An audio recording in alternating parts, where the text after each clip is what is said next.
general blockade of Adir House, so on and so on. All that's bad. So you wonder, reading this, and then it goes on, of course, to highlight the fact that capital punishment has been carried out for the first time since 2008. So it doesn't look like a mixed picture to me, it looks like a horror story. So what do they say is positive? What does the British government think is positive, and what's it doing? Well, it talks in terms of all these institutions. National Institution of Human Rights, the Ministry of Interior Ombudsman, the Prisoners of Detainee Rights Commission, etc., etc. And it says how incredibly active and important these are. Yet, despite that, we know that there's an increase in the repression. We know that there are extrajudicial killings, as Jalal said in his introduction. We know that torture is widespread and so on. And you get incredible things. In the most recent update, they talk in terms of the Ombudsman's activity has increased by 375%.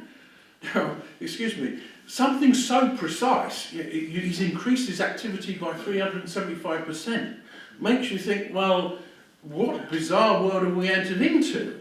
Presumably that's a way of saying X number more cases have been looked at.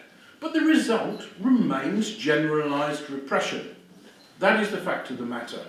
And unfortunately, the immediate perspective as far as British government policy goes is continuing to apologise for that generalised repression. So I very much agree that part of today we must review the political alliances that we need to make inside Britain in order to make a shift in such a terrible policy. Thank you very much for listening.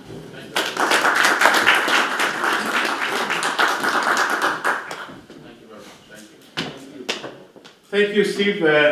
You presented the case very nicely, and you've described how the unfortunate foreign policy of the UK is not leading towards more stabilization of the Gulf region and not helping the oppressed people, actually. Thank you very much, Steve. Our next keynote speaker is a very well-known human rights advocate and a negotiation facilitator, one of the founding members of Bravo Human Rights Organization. She works, now when I say she, then you know who I'm talking about. She works worldwide on humanitarian issues. She's a political strategist and civil defender, very strong supporter and defender of the oppressed people around the world. Please join me in welcoming no one but Tara O'Reilly. Please.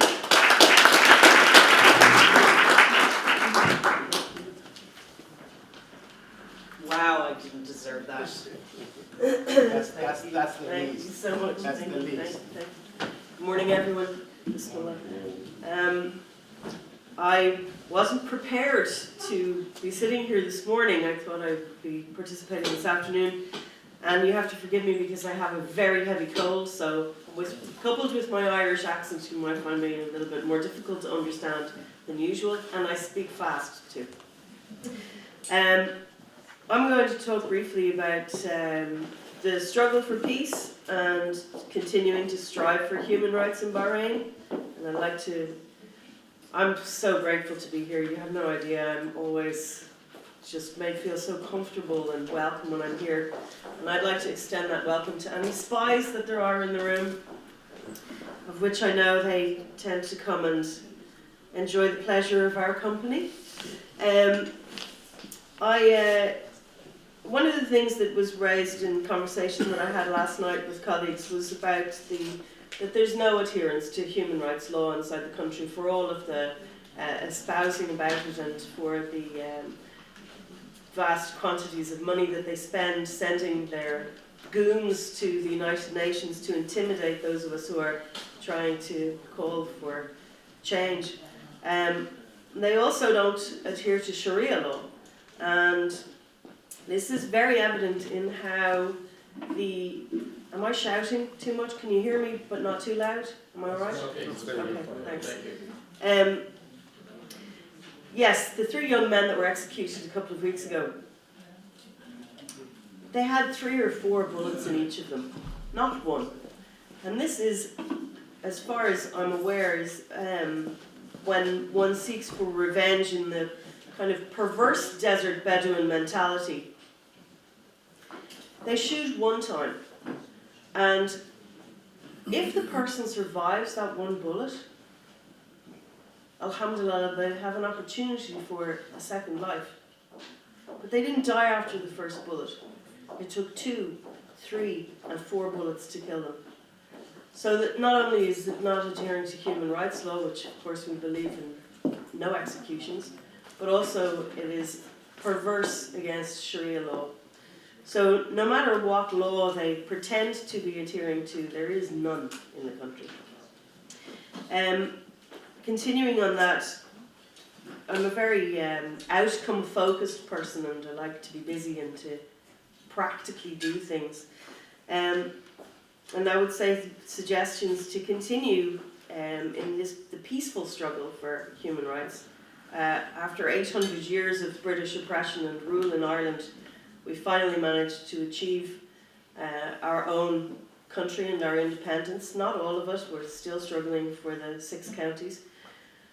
But it's something that was inherited in us through many, many generations, and I know that the Bahrain feel the same. Unfortunately, we had many occasions of violent outbreak and bloodshed, and that is happening in your country. And it's not going to stop. I know Sheikh Issa Qasim sent a message to Britain a number of months ago that there are dark days ahead, and that we would be up to our knees in blood. And unfortunately, this is on the cards. But it doesn't mean that we are afraid. It doesn't mean that we won't continue to resist. When you see how many people have martyred their lives and how many sacrifices have been made, and you know, when we have faith, we don't have the same value for this existence. We have a value for God's gift for our lives, and to see a broader perspective of humanity. And if you don't hold on too dearly to your life, then martyrdom is something that you're prepared to give for the benefit of the community on the whole. These people have been pushed so far. They're not saving their families. Every one of the women, a family member has taken, a man, a woman, a husband, a brother, a son. They've given so much. They're not afraid to war, but it means that they're going to pick up weapons and start committing terror acts. The patience of the bar is a really sacred thing. Continuing for the special the country continue to lead for the international media to these things are important to sustain, to try to keep our youth those things. Not to be distracted by organisations such as the Causeway Institute, the Donald brothers, who are both MPs. I know that they have interests in the Gulf, but they actually do something, and it's false. You have to find a way to see through these things so that you're not wasting your energy, wasting your voices, and conserving your energy for the things that you can actually have an impact. For example, with apartheid in South Africa, the opposition petitioned or doing business in South Africa. The banks, the hotels, Seaf Mall, and you see Marks and Spencer's or Debenhams or the banks also, to petition those companies and say to them, just because there's a regime change in our country, doesn't mean that we don't want business stability, just like this is about the financial stability of those realists. And to garner the support of the companies doing business in the region today, why don't you just us to stay here and do business in our country? And to encourage them that it will be a stable environment afterwards. If there's a regime change, you think everyone will go crazy? No, absolutely the opposite would happen. It would be wonderful. To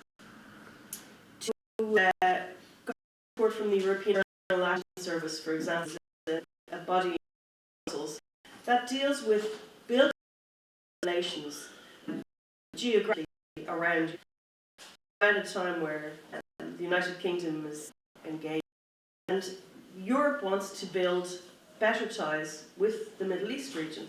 And I think that engaging with them in facilitating that kind of effort will be really useful. It's something that I've tried to work on, neighbourhood relations. Campaigns against the arms and the war resistance, you have Irish government to work together, have some governance and installment, which you taught how to torture and taught how to suppress political prisoners. I'm utterly disgusted by that. I spoke about it 3 years ago with the Association for the Prevention of Torture, who were facilitating it with Her Majesty's Prison Service and the Bahrainis. And they said, do civil society feel that, you know, that there's change here? And I asked the Bahraini learned at the time how they felt, and they said, if you think this might improve, please do it. Absolutely. So I go back to Dublin this night, also about it with the prison officers are all part of the prison officers' trade unions. It's happened, and bringing them up to date on that. And lastly, I just, if it's at all possible, what incredible would be for all members of civil society who are out in the country, whether they are well known or they're involved or not, to come together and to form a more cohesive opposition bloc, so that there will be more credibility in everybody have a much effort. It will be a beautiful, precious thing to see, and I'm looking forward to when that happens. The coalition is like a rainbow; it brings everyone together, and people are, there are people who are polarized on both sides, and then there are people in the middle. And if, for the sake of just basic common elements of understanding, if people could come together to declare that they were willing to work as a coalition, it would be absolutely wonderful. So that, thank you for indulging time. Whether it is people of Bahrain or all the oppressed people around the world, really. Thank you very much. Our next speaker is the head of the Muslims Press Agency. He is a former chair editor of the Hawadith magazine.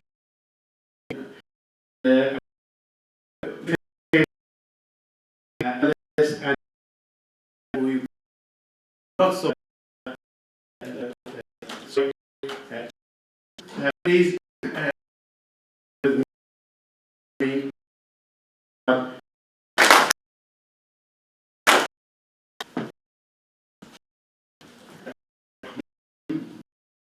Ladies and gentlemen, the goal of conference story about the case of the Bahrain people. Bahrain is an example of Arab under regime. The Middle East and as 6 years ago, the 14th century, man under a tyrant, a dictator, and a tribal rule for more than the last 200 years. Even one time I gave a lecture about the Prime Minister of Bahrain. He was appointed the Prime Minister before David Cameron was even born. And he stayed Prime Minister for 45 years. Yeah, still. So this is the model and example of the tyranny and dictatorship in the Arab world in general and Bahrain in particular. Bahraini people, if they were fighting and struggling against their own many dictators, they would have won long time ago. But they are struggling and fighting actually all the powers and elements of their counter-revolution, locally represented by a Khalifa, his parasites and the hypocrites around him, and regionally represented by Saudi Arabia, ruled by Al Saud, who decided actually to make everyone around me rather than they are everyone, especially and Yemen is their backyard. So they decided and will never allow democracy, human rights, which is a natural right. They don't want anyone to help them. They can struggle and they prove to the world that they have been doing it for 6 years. But they want the major powers to adhere to the international law, to their own values and principles, and not to help the tyrant of Bahrain. Besides Saudi Arabia, there is also, as a local power of anti-revolution, is the Gulf Cooperation Council, which is actually those sheikhdoms of the Gulf cooperating together. The other thing is their armies of mercenaries, because Arab armies are there to protect the regime, not to protect the sovereignty of the people and the dignity of their land. So really, a major change needs to happen in all Arab countries and Arab regimes, and Bahrain is our case today. What can we do to help the Bahraini people? As I said, we have to call on the major powers in the world to adhere to their principle, and we have to address actually their public opinion.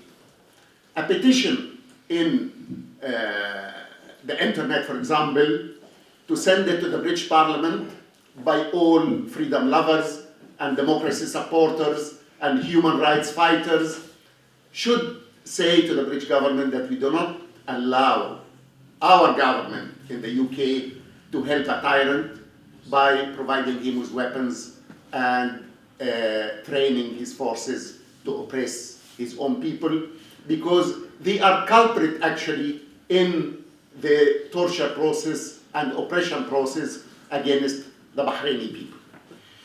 Same, we have to address all really the media worldwide and to show them the atrocities committed by this regime. These pictures, even on a paid advertisement in any of the papers, would move the public opinion and public feeling against these oppressors and torturers and people really who are living in a different world. Democracy now prevailed in the whole world, even in Latin America and Africa lately. It's only the Arab world which is still living in these dark ages. Major powers are saying they are trying, as Professor Shakespeare explained, to protect their interests. It is false protection, because their interests are protected more if they cooperate with the people of the country, not the dictators of these countries. We can see that the struggle and the revolution in Bahrain for the last 6 years is still peaceful, despite of all their losses, torture, extrajudicial killing. But would the world wait until really they use weapons and launch a civil war in Bahrain, as we see in Libya and Syria? We have to stop now before the situation deteriorates more and more. So we have to remind the world, we have to remind ourselves that enough is enough, and we have to put a limit to tyranny everywhere. It is just explaining the principles. We can't just raise slogans and be happy with it without seeing it applied. Because if we don't apply the principles, these charters and all these organizations are useless. So this is the action plan which I can see, reminding the public opinion, writing to all Western governments and all the Western media, and showing really the atrocities which the world until now is not seeing, not in Bahrain, not in Yemen, and not in Libya and other places in the Arab world, including even Egypt, my own country, where an Arab citizen cannot open his mouth and he cannot express an opinion, otherwise he is now labeled a terrorist. A football legend in Egypt called Abu Treka is declared now by the Egyptian authorities as a terrorist for the sole reason that he refused to meet the president and have a picture with him to put it in the media. One television commentator told him, to stop the campaign against you, donate 1,000 Egyptian pound, which is nothing, probably 100 sterling, to the fund of the president to be taken off the terrorist list. So we are all now called terrorists by Arab regimes because we are fighting for our rights, because we are fighting for dignity, freedom, and human rights. So I really salute all of you for coming today in this cold weather, and we have all to work together to stop this tyranny. And one day, I'm sure, Bahrain will be a free country ruled by its own people.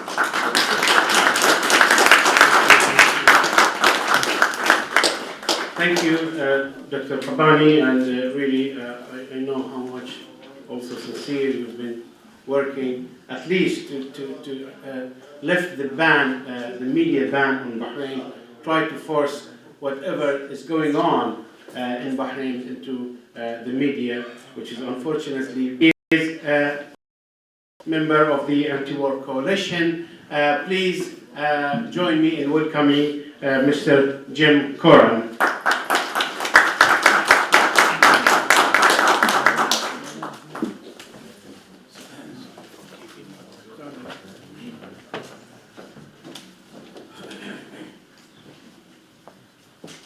Ladies and gentlemen, I've been campaigning here in England for the last 50 years, largely as chairman of the Irish Civil Rights Association. I was elected chairman of the Irish Civil Rights Association in 1973, and I've been re-elected every year since that time. But I will come directly now to Bahrain. When you had your revolution in 2011, we Irish were involved. We got involved in the campaign because the regime in Bahrain arrested Irish doctors and Irish nurses when the people who were brutalized at the demonstration were taken to the hospital. The Irish were not involved in any way in the political affairs of Bahrain. Just people who were by the police and army treat Irish and who arrested them were no, the Irish who treated them were arrested. And one of our members, the Irish Civil Rights Association in Dublin, his son, who was a doctor, was arrested. And I got involved at that time. I was contacted here. And I contacted the Sinn Féin in Dublin. And I'm pleased to say that Sean Crowe, the member of Sinn Féin in the Irish Parliament, questioned the Irish Minister for Foreign Affairs in 2011 about what was happening in Bahrain. And the Irish Times newspaper published virtually daily reports about what's happening to the people who are campaigning in Bahrain. Now I'm going to come straight to the report that has come this week about the state terrorist from Bahrain, Tariq al-Hassan. In 2014, he went to the occupied city of Belfast. And the purpose of his visit to the occupied city of Belfast was to get information about how the British state terrorists treated Irish civil rights campaigners, Irish human rights campaigners, all the different techniques they used, the waterboarding, the rubber bullets, and all the psychological warfare we presented in England. Nation.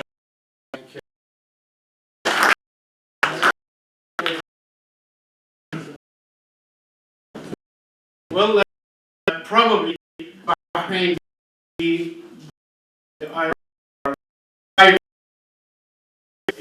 in Bahrain is and two other panelists who will be joining us. And please, you can start with the ladies and gentlemen. So, Dr. Saeed Shahabi, the floor is yours. Thank you very much.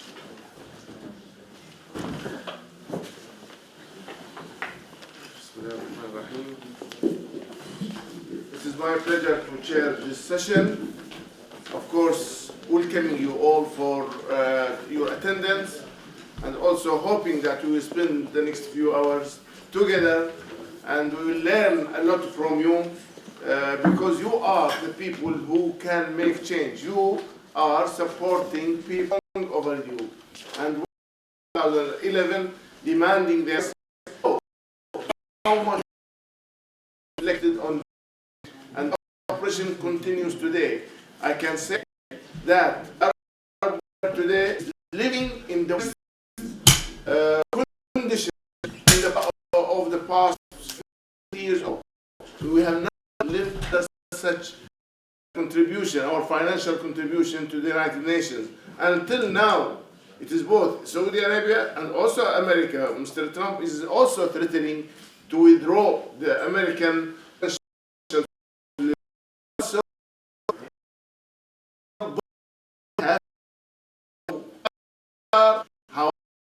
how coming are being by the revolution. This is my pick into some in order our to the keynote. However, my colleague here has given to me, and the first session, as you know, it is the Thrive for Democratic Change in Bahrain. We have of the demographic story of Bahrain to try to maintain power. This, you need to understand, is not Al Khalifa, but Saudi Arabia.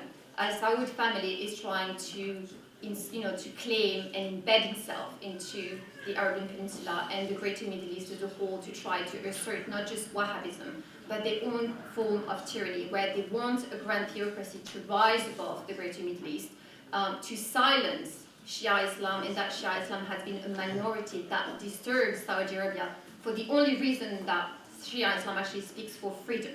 That Shia Islam understands what it means to fight against tyranny, and it has anchored its very principle in this fight against tyranny. And it's not talking sectarianism to say this, it is just to state a reality that the very, I would say, narrative of Shia Islam, the rhetoric that it holds, its principles, its law, its jurisprudence, and everything that its traditions stand for, threatens Saudi Arabia's very existence, because it actually rejects its existence, which is why you see today this sectarian construct being told over and over again, which is why you see mainstream media walk away trying to, again, portray this as a sectarian struggle when it is not. It is a struggle, of tyranny versus liberation.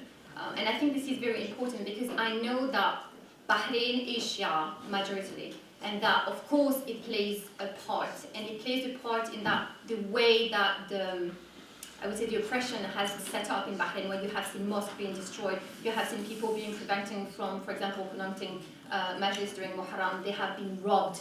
They have prevented the clerics even to speak up. I mean, Sheikh Isa Qasim, who is absolutely instrumental, both religiously and politically, in that he speaks for the people, he is a catalyst for the people, and that freedom movement in Bahrain has been stripped of his nationality. He has been oppressed and repressed time and time again, and now they're talking about arresting him and flying him out of the country, which I think would be a grave mistake, because I think, if anything, he represents Bahrain, and he is the one red line that Bahrain will not tolerate to be crossed.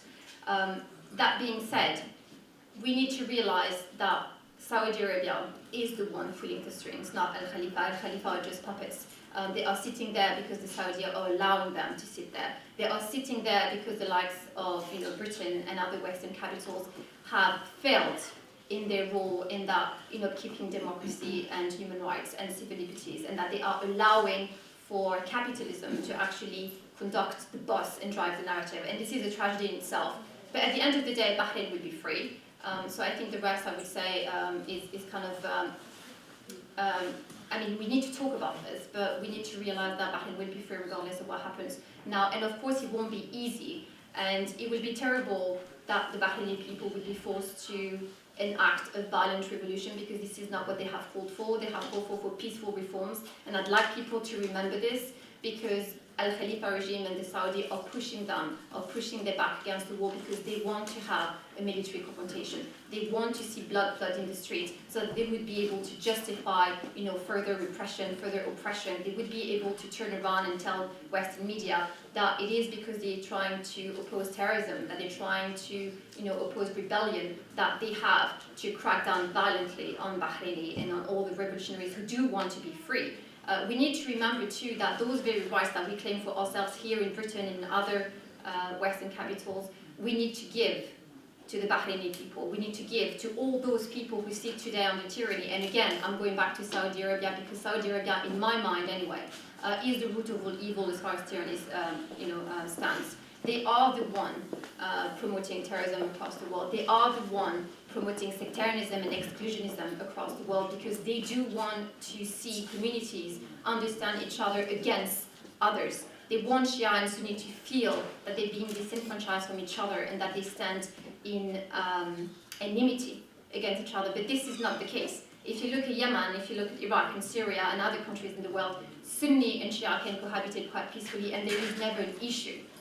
Whatever divide exists is about allegiances, not about theology. Islam is united anyway, so if people have competing, I would say, allegiances, it is their problem to solve. It is not something to be played out in the public sphere. Now, if I may just mention one more thing, I want to speak about Iran and Saudi Arabia and really dispel this idea that Iran is trying to export its revolution. It's not. What Iran is trying to do is actually stand and promote those very rights that it has claimed for itself since 1979, in that Iran wants to see people stand up for themselves and be free. Iran wants people to enact those principles that it claimed for itself. It's not about imperialism. Iran is not about colonialism. Iran is about empowerment of local communities so that they can enact political self-determination. When it comes to Saudi Arabia, what Saudi Arabia wants people to live in fear. If you look in Qatif, I don't think that people will disagree with me when I say that religious minorities in Saudi Arabia have been labeled as apostate, which means that they could be killed and slaughtered at any time King Salman wishes to. And this is dangerous. When you see Britain to sit by Saudi Arabia, to sit by the horrors and the crimes and the genocide, and I'm talking here about genocide in Bahrain, because when you see a people's culture being denied and a tradition being denied, this is what qualifies as a genocide. It might be a quiet genocide today because you see just stones and shrines being pulled out, but at the end of the day, it is denying people their identity. And if you deny a people their identity, then they will stand for nothing, and essentially they will live in shackles. This is what Saudi Arabia is trying to do to Bahrain. This is what Saudi Arabia is trying to do to Yemen. And it's time for us to really wake up and understand that this conflict here is actually about the soul of a region, the soul of a people, and we can't stand by it and argue capitalism or interest or even geopolitics, because it doesn't work anymore. At some point in time, we're going to have the courage of our opinions and our principles and say that yes, billions are to be made in weapon cells and whatnot, but can we really make these billions on the blood of the Bahraini people, on the blood of innocent? I don't think so. I don't want to stand by Bahrain and look away, because it disturbs people to actually speak the truth and realize that they have sat by tyrants and devils, because this is what they are at the end of the day. They are not human. When you see that they can, kill people, kill youth, and torture, and go as far as actually not allow for mothers to bury their sons because their body will not return to the family, I would say that those people have forfeited their right to humanity.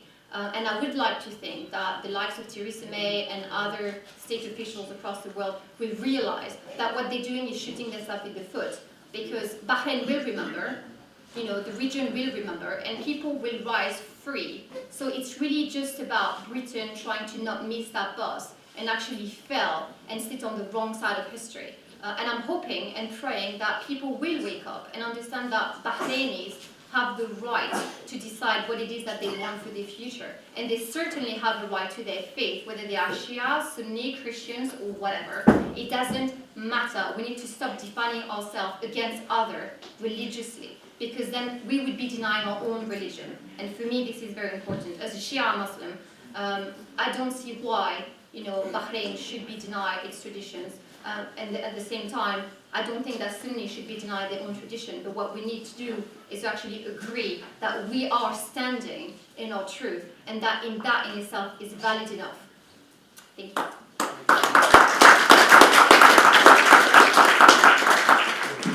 Thank you, Catherine, for this enlightened talk. I think, it's a very deep analysis of the real situation, the reality of what's going on. Is it a sectarian issue, or is it an issue regarding domination, regarding subjugation, regarding backwardness? I think Catherine's approach to the issue is one that must be emulated by others, by researchers, by journalists who want to deal with the situation in the Middle East. The situation there, I can brief it by saying that it is a conflict between freedom and subjugation and slavery, between liberation and occupation, whether it is by foreign troops, foreign countries, or by tribal chiefs. So thank you, Catherine, again. And our speaker now is our friend, Mr. Jan May. Again, I have very little knowledge of, unfortunately, although I will know him more when he speaks. This is how I knew these two young women, because when they spoke, I knew who they are. Now it is my friend. So just a little bit of introduction to yourself.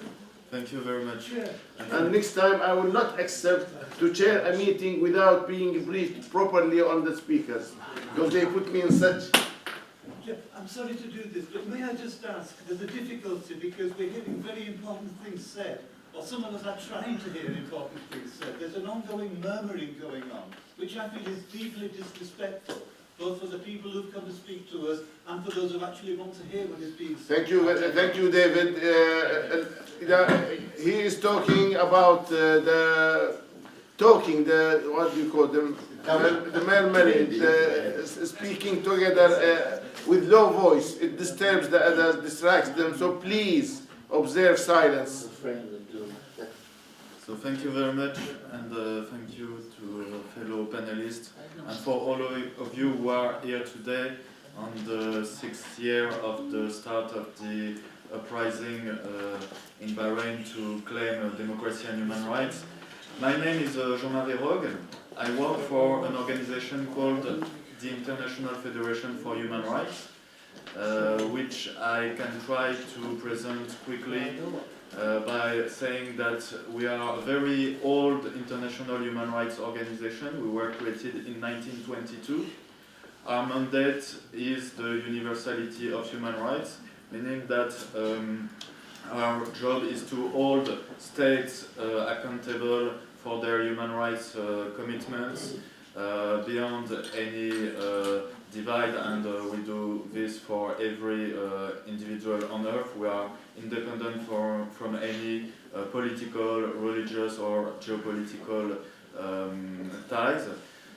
We also have a universal geographical mandate in the sense that we are a federation and we are present in not all countries on earth but many of them. And my job is to work in Brussels in relation with the European Union. And my job consists in connecting human rights activists from over the world with the institutions of the European Union. I do that for every country which is in a difficult situation. It can go from Russia, Cuba, Congo, Cambodia, whatever situation you may think of. And of course, since the beginning, we have worked a lot on Bahrain with our members, including the Bahrain Center for Human Rights. We are close friends with Mr. Nabil Rajab, who was our Secretary General for years. We also work with the Gulf Center for Human Rights, and I know that Mariam El-Hawaja is in the room and she will speak after we had the occasion to do EU advocacy together. And what I will try now in the next few minutes is to share with you my experience of working on European Union action towards Bahrain. It's a rather frustrating experience, but it may look specific in this broad discussion on the human rights situation in Bahrain, but I think it can also be interesting for you, especially for the working group discussions that we'll have today on how to work more specifically on human rights action. So I'm going now to try to characterize the EU approach towards Bahrain in a few features. The first feature is that the EU principles on human rights and democracy in concept and in theory are very clear.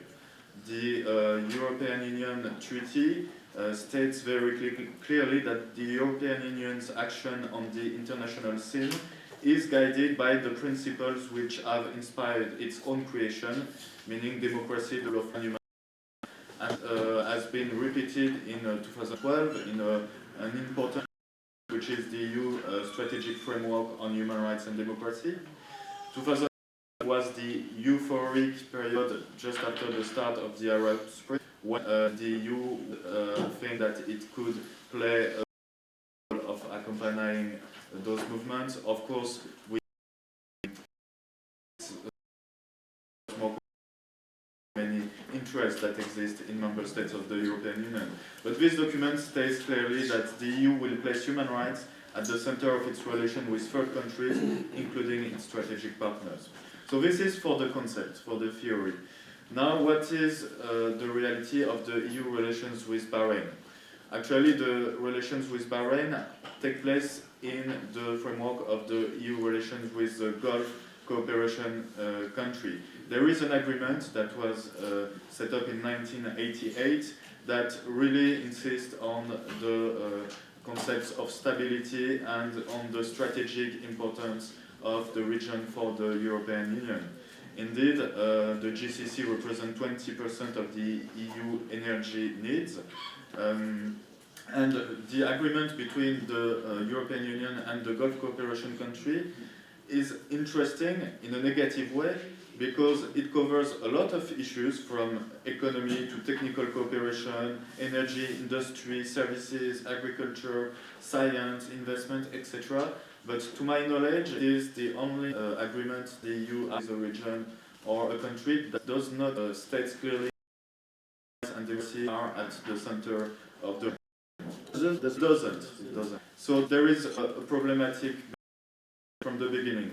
And of course, this happened this way because the EU, and when we say the EU, it's mostly its member states, bent in front of the members of the Gulf cooperation countries, which never accepted that those subjects be at the center of their discussions. A third aspect that we wish to insist on is that there is absolutely no information on human rights in Bahrain in the EU. There are some interpretations of this information because there is a big lobbying of the Bahrain authorities and a counter-lobbying or activism rights those who try to insist on the truth, but the facts are not. And this is reflected in the fact that Parliament, for example, 2011, sorry. And by the way, there will be a 10th resolution next Thursday, so you can be ready to read this resolution and comment upon it. Resolutions really highlight the situation in the country, no problem about that, and its recommendations for Bahrain and some for the EU itself. The problem is those resolutions never to hire really the EU diplomacy. Why? To summarize it, is and of course 2 years of days is really low. So when we try to analyze the few statements that are concerned with us, if the few which, for for example, is one of the only human rights defenders mentioned those. This is really there is a youth this for a real external perspective represent the national situation kicking. It's a but a way non those 5 or 6 years we have not done anything concrete. The Bahrain. Interesting, I think that the 20 member states are united. This leads to a reference of the Human Rights Council in Geneva, in the Human Rights Council in Geneva that was strong to condemn the incident, and it led the GCC their early meeting, which is the GCC takes place every year.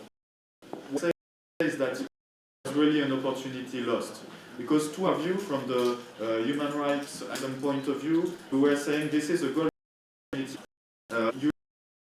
The concepts are there, you stand for the defense of human rights and democracy, you have to be in a position of force by saying that you will accept to reconvene meetings with the members of the GCC countries only when the discussions of human rights in the European Union as much as the GCC, because it's a two-way stream, of course, will be on the table. But the EU, by cowardness, to make it short, has not dared to go as far and has tried to just reopen the door. And the result has been that the relations are taking place as business as usual. And by the way, the next occurrence of the EU-GCC summit will take place in Bahrain in mid-2017, so that's also an opportunity for international advocacy. All this to say that I am not saying that the EU is inactive in Bahrain. There is private diplomacy taking place, but this private diplomacy, which consists of some trial observation, some démarches and so on, really is not leading to any result. And we are really sorry to see that the EU and its member states still want to believe that the smokescreen institutions that were created after the BC recommendations are really useful, while all organizations who have tried to use them have concluded that there are not real resources against torture, for example, in the prisons.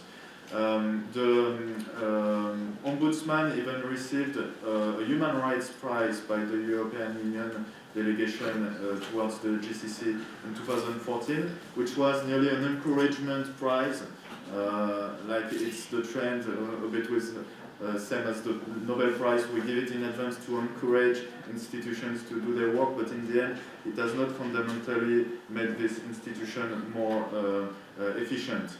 Another characteristic of the EU-Bahrain relation is that they are now going to set up a human rights dialogue. There was already one meeting of this dialogue last year, and here we are we are not against this dialogue, of course, on the principle, but we are very skeptical because we practice this kind of institutions on many countries, and our conclusions are that those dialogues can be useful as long as there is pre-existing political will. Then those dialogues can be useful to work on concrete technical change of the law, etc. But those dialogues are not the channel to obtain political will. And that's the big mistake of the EU, to believe that only by setting up this human rights dialogue it will obtain change from the Bahraini authorities. We have not seen any sign of political will on a lot of deterioration in the human rights situation in Bahrain. I have a few words on the actual counter-lobbying that the Bahraini authorities do in Brussels, but my colleague Pavel will speak in the next panel about those aspects, so I will be very quick concerning those points. The Bahrain authorities have been very strong in PR. They have hired PR agencies. They have invited MEPs on their private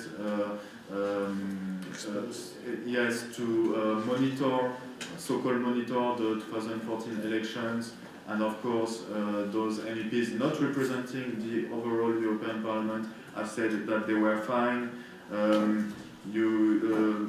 I have several other examples. Of course, I will not speak about what is about the UK relations, because all the people in this room know them very well, the training of the judiciary and the police, the arms trade, etc. All that represents the basis for an impossibility, a conscience impossibility from the EU side to really address the human rights situation in Bahrain. So before finishing, I would like to still be offering some positive perspectives.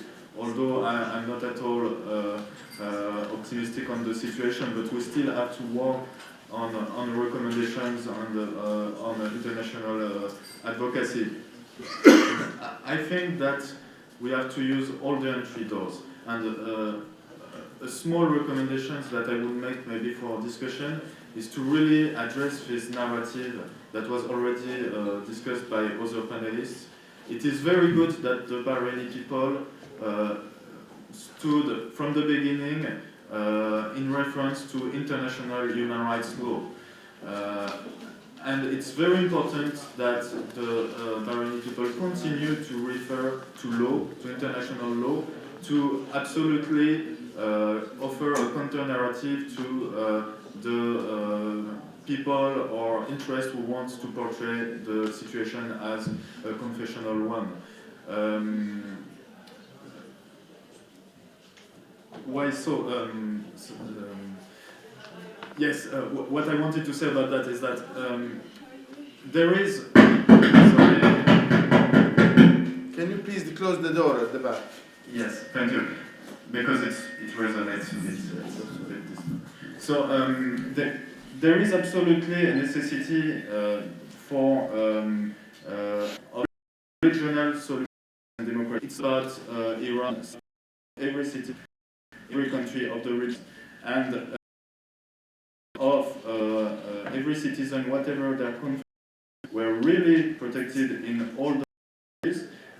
We wouldn't have that to trade situation one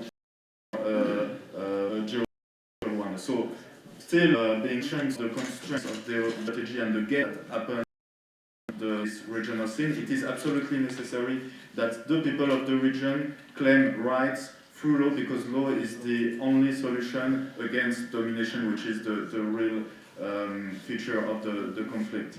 And now, to try to be a bit more concrete, I think it is very important that the people of Bahrain ally with people outside Bahrain, including here in London.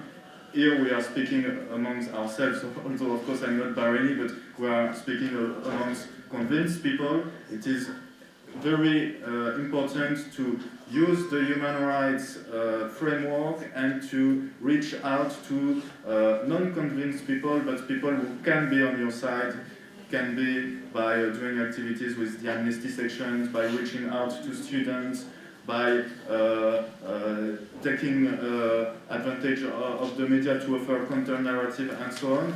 And through this island, it's important to also, third recommendations I would have, to work on very, very concrete awareness raising about the reality of the relations, but also very concrete recommendations.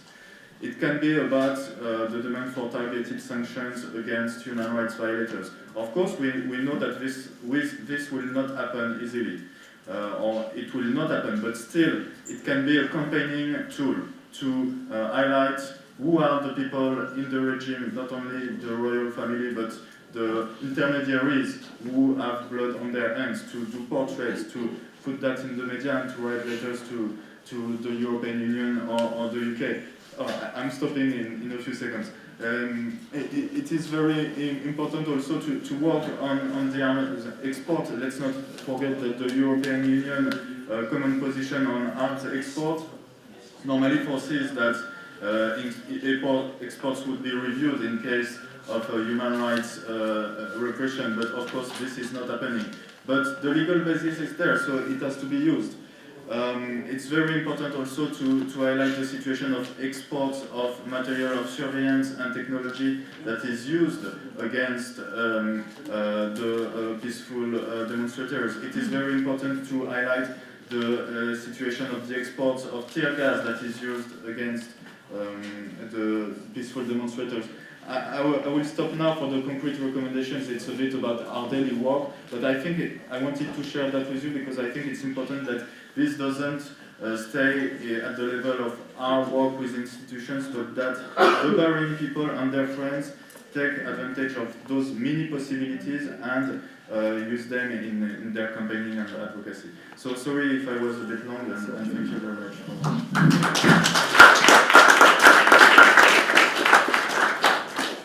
Thank you very much, Jean-Marie of International Federation for Human Rights, which is based in Brussels, I believe, and Paris. I remember visiting them in 2000, just before. We have about 15 minutes before we break. We'll have a little bit longer break, about 20 minutes or 25 minutes. Then we'll resume the final session. And then after that we will have lunch. We thought that we would just finish our work before we disappear at the end. So 3 o'clock is the last of our speeches, and then after that we will have our lunch. But meanwhile there will be some snacks here if in the break. We have the next 15-20 minutes for discussion and debate, and I'm sure what both the 3 of our colleagues have presented are food for thought. I'm sure they have raised enough ideas and enough questions in your minds. So if anybody has a short comment or a question, please share it with us. So I can see my friend David Benz there, and I see Dr. Ali Khabbani. So let us start. Please, David. Yeah, I'd like to say a few things. My name's David Binns, and I'm an activist in the University and College Union, though I do want to stress that I hold no official position other than the walks officer of my own branch, which is the London Retired Members Branch. And the few comments I want to make do pick up various themes that have already been made, but I want to put them in a particular context. So, first of all, my own union, UCU, has played something of a role in socialising, if you like, this issue of Bahrain. And I would say not only the complicity, which implies a kind of secondary role, but the profound collusion of the British state and the ruling class which it serves in this appalling situation. Some of you may know, some of you may not know, but back in 2015, a statement which was initially developed by my own union on the stimulus of my own branch, the London Retired Members Branch. This statement, representing some 5.5 million trade unionists in Britain, radically differentiated and distanced the labour movement in Britain from the standpoint of the British ruling class and their state. I would like to say just a couple of things from that statement. It noted how ongoing support from the UK Foreign and Commonwealth Office for the Bahraini dictatorship has continued, and speaks of the absence of any independent assessment of that role, and again radically opposed what the government is doing and called for change. Now this is very, very important, because while we all use linguistic shorthand, it is actually incorrect now to speak of the British position. We have two positions. We have the minority position represented by the Foreign Office and those on the payroll, if you like, and we have the closest we could have to a statement of the broad base of civil society in this country, which is on the side of the people. So the state does not speak for the people in Britain on this crucial matter. It's absolutely crucial. I don't want to say you can make it short because we don't have much time. Okay, I will finish now. This concerns the social dynamics of change and reform. We can forget the implausible stories of how British diplomatic pressure is allegedly resulting in reform and improvement that no one else can see. However, there is popular opposition to the standpoint of the British state when the facts are known. Now, I do wonder, the media silence was so total surrounding this statement, I wondered if some kind of denotice was served. It's quite possible. We have more to do, but the foundation has been laid, and I hope it will be a foundation that will help us to build human relationships with the Bahraini people on the other side of the bridge that we still need to cross. Thank you. Thank you. Dr. Ali Khabbani here. Where is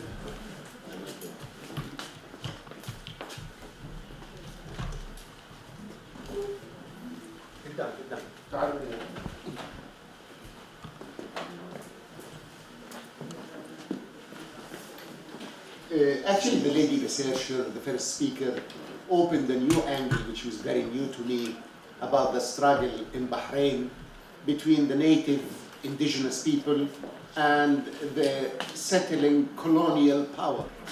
So the Bahraini opposition and Bahraini people can go to the United Nations now and ask for self-determination. And they decide their own destiny and the regime they want, because these are foreign colonial powers imposed their tyranny against them, and they are entitled for self-determination, which is a very good research. Thank you. I think there is a crisis now, an international crisis, political vacuum. I thought the EU would be much more forceful in the two things that the EU found in statements, that democracy and the human rights form one of the most important bases for any future engagement with other countries. But it seems to me that the EU is almost absent. Especially in the Middle East, it is left to, it was America, Britain, and now it is only Britain that is dealing with, especially with the Gulf states and Iraq. So I'm really surprised. Just sorry, 1 minute. When you mentioned, when I mentioned FIDH, for example, I remember Abdul Hadi al-Khawaja. Abdul Hadi al-Khawaja, he was the person who introduced us in the 90s and late 80s to FIDH. And I thought he was also an associated member of FIDH, or what he used to have, Bahrain Human Rights Organization in the 90s. He was a member of FIDH. Now he has been in jail for 6 years, and he is, with others of course, sentenced to life imprisonment. We couldn't get one person from jail, not a single person, even the most famous international human rights, Nabil Rajab. He has been in and out of jail for the past, for 3 or 4 years for Nabil Rajab, 6 years for Abdul Hadi Khawaja. Couldn't the human rights world get one person out of jail? So this really saddens me. But before I put this challenge, there is tafadhal. I will take this, and then if my colleagues have comments on what has been asked.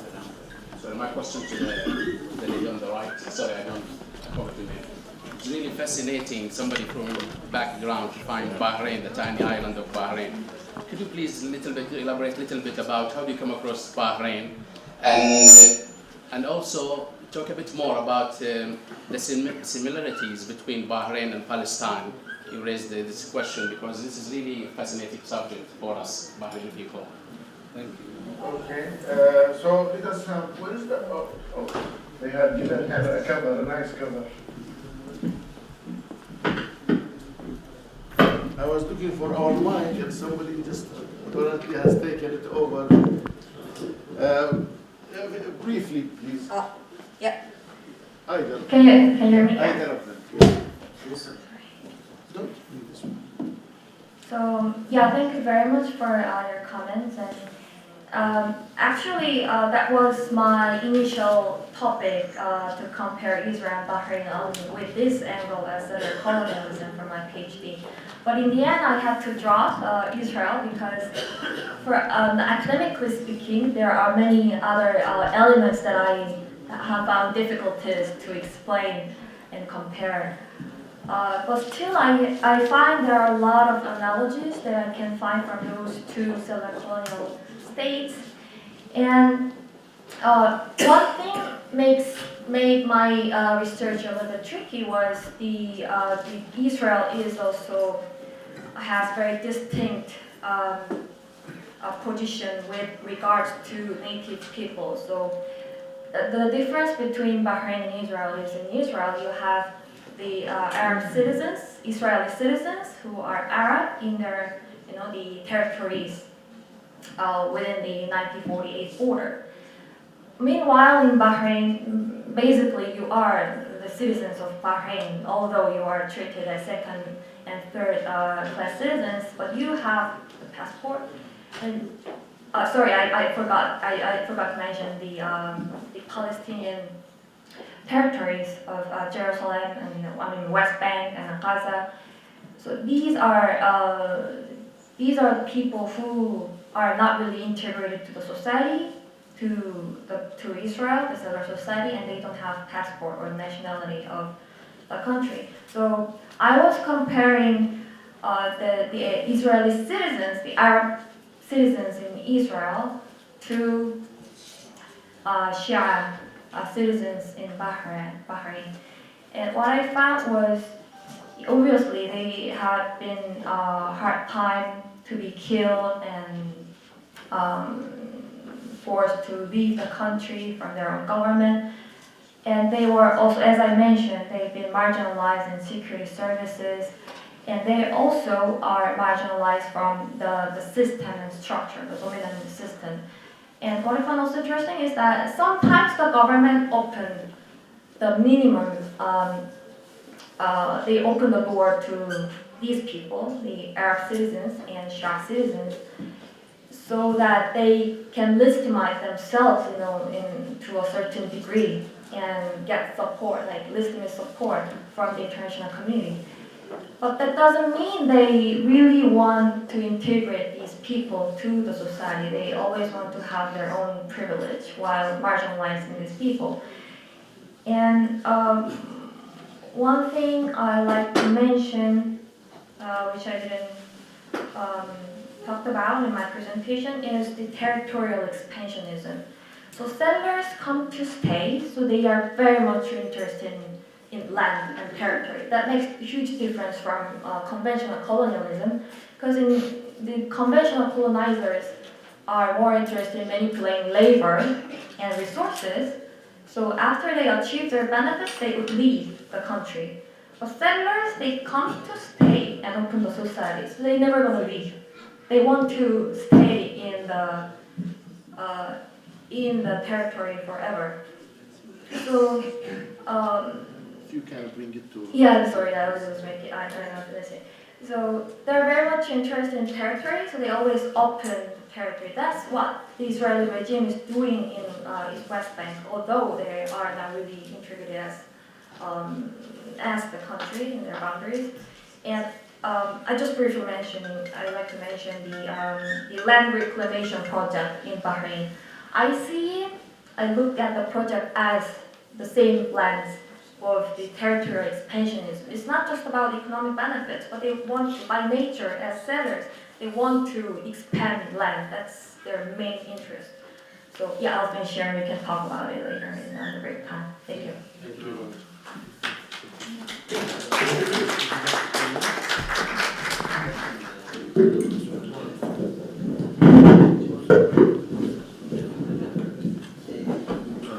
No, very quickly, maybe just to reply to your point about how come. If we can have a bit of quiet, please. No, but very, very quickly, just to comment on what you were saying, how come that the international community has not managed to make one single political prisoner out in Bahrain.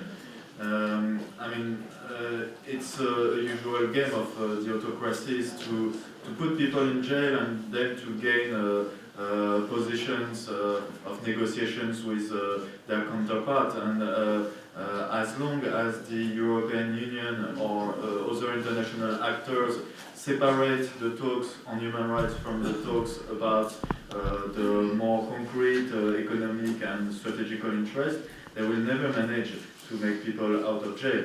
So I was not saying that the European Union is doing nothing. There are private talks, they try, but this has no weight as long as it's not connected to a revision of the overall approach of member states towards this region. So meanwhile, all the international NGOs, the Bahraini NGOs, lose a lot of energy by trying to get people out of jail. Then we still speak about the rest of the situation, but it's put in the background. If I make a comparison with another country, I'm not comparing the situation, but just the situation of political prisoner. In Belarus, the international activists and the international community were focused on releasing the political prisoners, and when it happened, because the authorities accepted to do so to facilitate their negotiating situation, then the EU said everything is nearly fine in Belarus, and now we can get closer. So it's a game for the autocrats, and so we have to keep on working on that, while still working on the rest, work on the narrative, work on the regional aspect to make sure that the situation in the region is addressed through the human rights angle and not only the geostrategical angle. And people in Europe realize more and more what is the reality of a country like Saudi Arabia. The problem is that it's not always for the good reasons. So it's important to really highlight the human rights impact of Saudi Arabia in the region, and to work on those aspects in addition to working on the release of political prisoners. I will take one or two maximum because we are running short of time. So Dr. Ali and then Dr. Talib, and then we'll wrap up here. Joanna, I mean, you mentioned about the theory of settlers and how they think, which is a very nice explanation. But I don't think, in my view, that the Al Khalifa they come as settlers for various reasons. And there are examples, for example, that subsections of Al Khalifa actually left Bahrain for some period of time and they came back again. They went to Zubar as well and they came back again. I think they have more of the mentality of pirates when they obviously living in the Gulf area and they have their own ships and things like that. So pirates is about stealing and capturing things. So in fact they came to Bahrain to rule, and if they can't rule, they leave. I think this is more of a resemblance to the reality how Al Khalifa think, and this is the reason why I think they don't negotiate even sharing power, which indicates that actually their main ideology is ruling, capturing, things like that. Thank you. Dr. Talib. I just want to comment on Troy about her. Sorry. Go can't hear. Make it horizontal. So أفقية. Yes. Okay now. لا مو أفقية. Okay. أفقية. ما تسمع. Now. تفضل. Yeah. You mentioned about the Bahraini government as Sunni government, and majority and minority. Really, Bahrain government under the sovereignty or control of Saudi Arabia and all the Gulf states. And Saudi Arabia believe in Wahhabism. And Wahhabism today is the most terrorist organization in the world. Not me, as academic people say in USA, in European country. At the same time, the conference, Grozny conference last year, they reject Wahhabism as a sect of Islam. All of them, Maliki, Hanafi, Shafi'i, all of these, by the way, the Shia didn't go to the conference, only the Sunni people, and they reject Saudi Arabia. This is my point. What Dr. Shihabi, just 1 minute, Dr. Shihabi, you mentioned about the democracy and human rights. And also the Sixth Fleet in Bahrain. Their constitution in USA, in European country, always they are proud of democracy. And they want to apply democracy in Syria and Iraq, which these government, at Saddam Hussein time or Bashar Assad time, they didn't stay more than 30 years maximum. And the Gulf state, they inherited the sheikh, from sheikh to sheikh, now about two. Yeah. My point, if they want to apply the democracy, there is a small country, it is called Bahrain, and the Sixth Fleet is there. Why they don't make the democracy there to make it an example to the honesty of this country like USA and the Thank you. I just want to add, throw out a question. Does the West, or doesn't the West see that the alternative to democratization in the Arab world is the alternative is the what we see, the anarchy that is caused by this by terrorism, sectarianism? Can't they see that if they don't have democratization, then the alternative is what we see, ISIS and Al-Qaeda and these things? I will give my colleague Catherine a chance to say something. Yeah, I just wanted to add something on what happened, because we have discussed the sectarian issue, versus Shia versus Sunni, and I think it's important to realize that Wahhabism is actually not a religion but a political construct, which is very similar to Zionism, which is why I think when you look at Israel versus Palestine, then you understand that the same dynamics actually apply when you look at the way that Saudi Arabia has conducted itself versus not just Bahrain, but if you look at Iraq, if you look at Yemen and other countries in the region.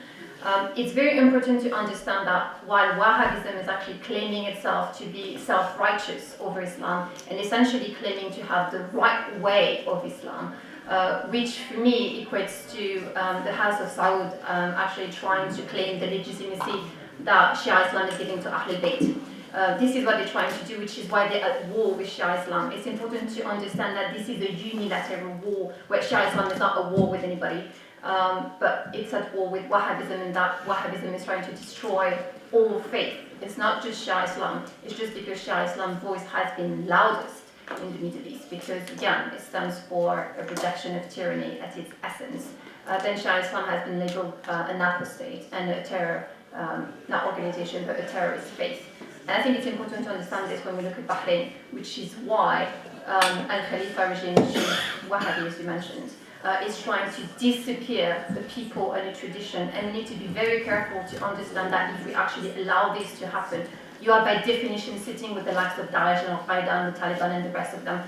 And I would like to think that people witnessing the horrors that the Iraqi people have suffered, that the Yemeni people have suffered, and the Syrian people, and the Palestinian people, and countless other people, including, of course, the Bahraini, we will wake up early enough to realize that Wahhabism doesn't have a place today here, because it's the very definition of fascism. And I don't think even that fascism defines and encompasses what Wahhabism is.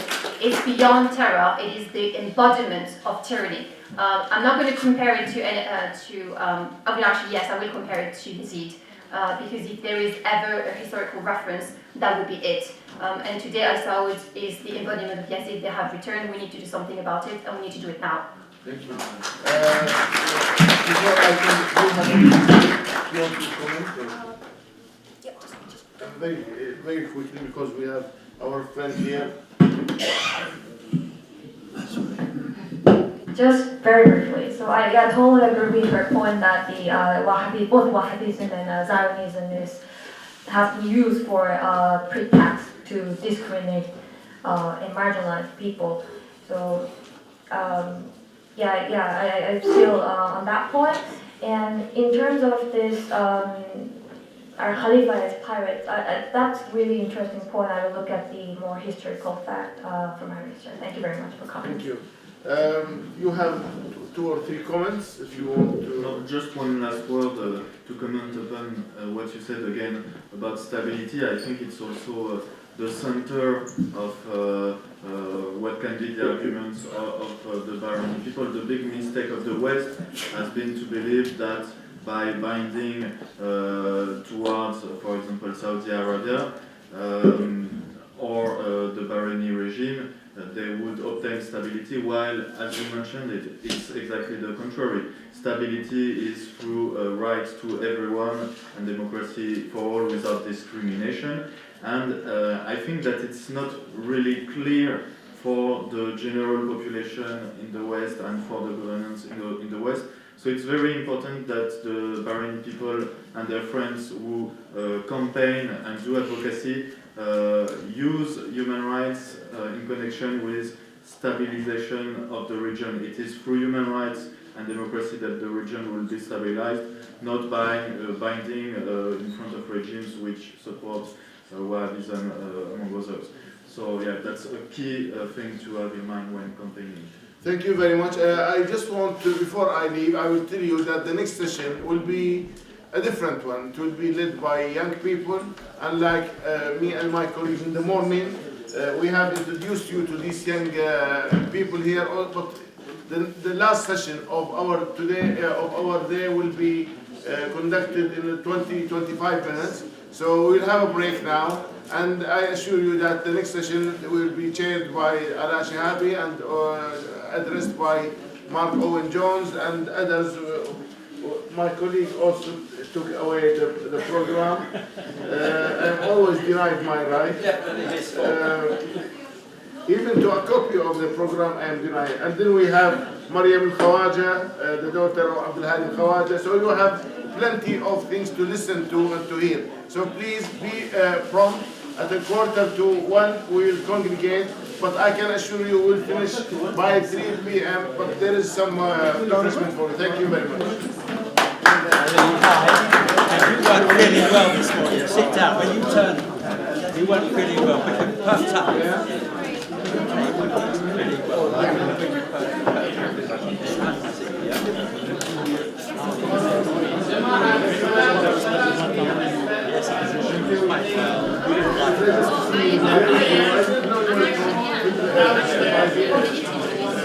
When you said you went What's that? it was the beginning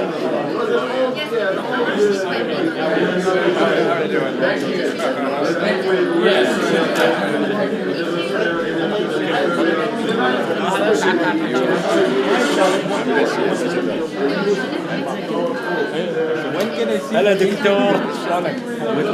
موجود التقرير؟ أنا قلت لك I will, I know, we have the report, I will send it to you. I think you gave me your number, I will try it. I will start again, I will send it now.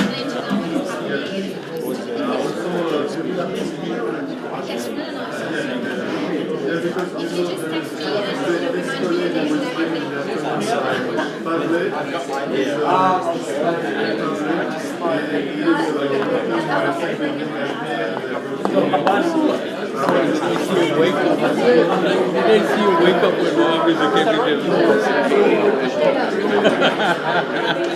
I thought there she goes.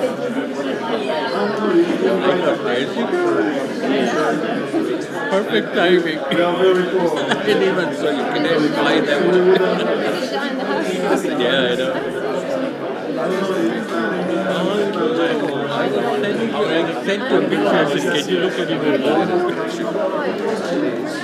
I think the position of this camera is wrong here. They have to make a place for you at the back and keep. This is against health and safety.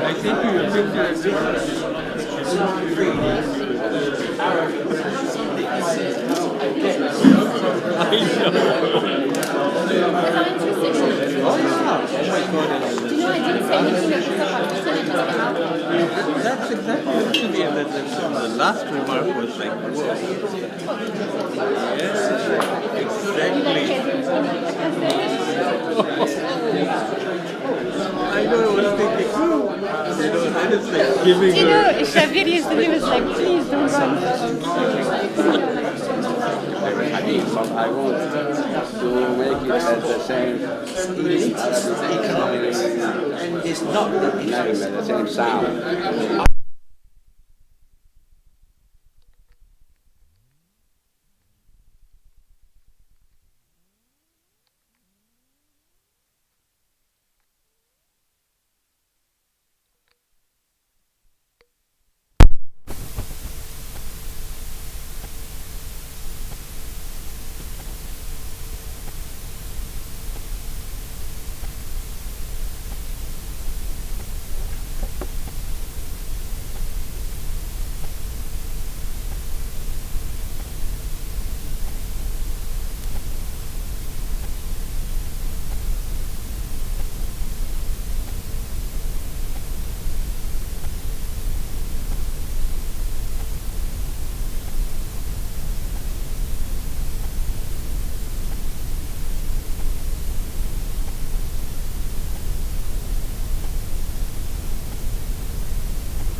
power sharing, equality and mutual respect for all.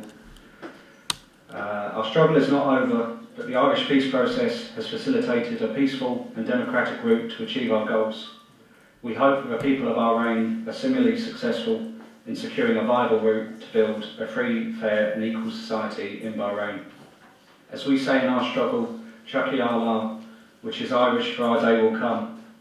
On behalf of Sinn Féin, may I say, we hope that your day and the day of the Bahraini people will also come. Thank you very much, Honourable Member.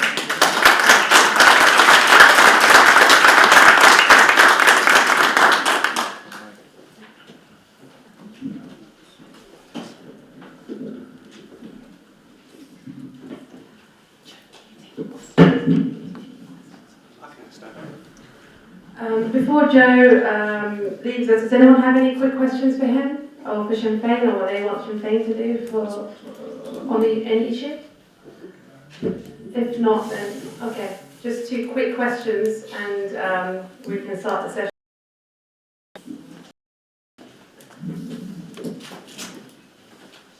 Well, we thank the Irish people obviously for the support. On one occasion, I greeted a British soldier who was serving Northern Ireland, and he told me a story.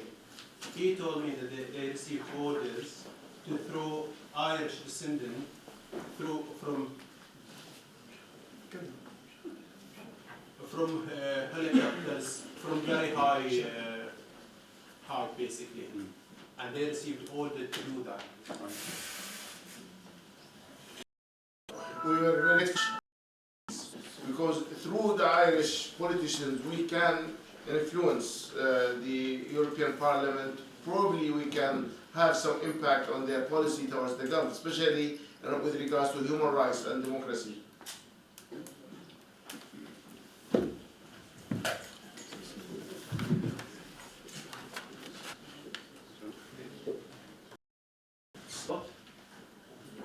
The case of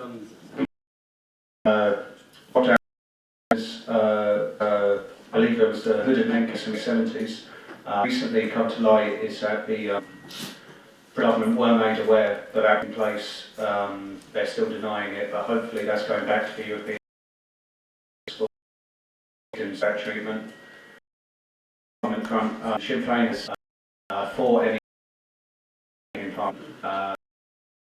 one of the occupied counties, but I'd to pass on the detail, please, to organisation if you. Tara O'Grady, she just came. Can I stop? What? Oh. Can I wait this one? I don't think that was working. This one that actually, I don't want to use this one, it's not working properly. This is working. The idea for the session is going to be a bit more conversational. You've heard, so I don't think we can keep your concentration for the next hour just focusing on speech and comments. We're going to be taking questions, okay? Just go. Is there something you want to say? Yeah. My question actually is, how can we put tyrants who torture people to justice? It's not enough to wait until those people leave power and then file court cases against them. There should be a mechanism now that we put anyone in power who violate human rights or torture the opposition to justice, in a fair trial. That's a good point, and I think this sets the big scene for our panel.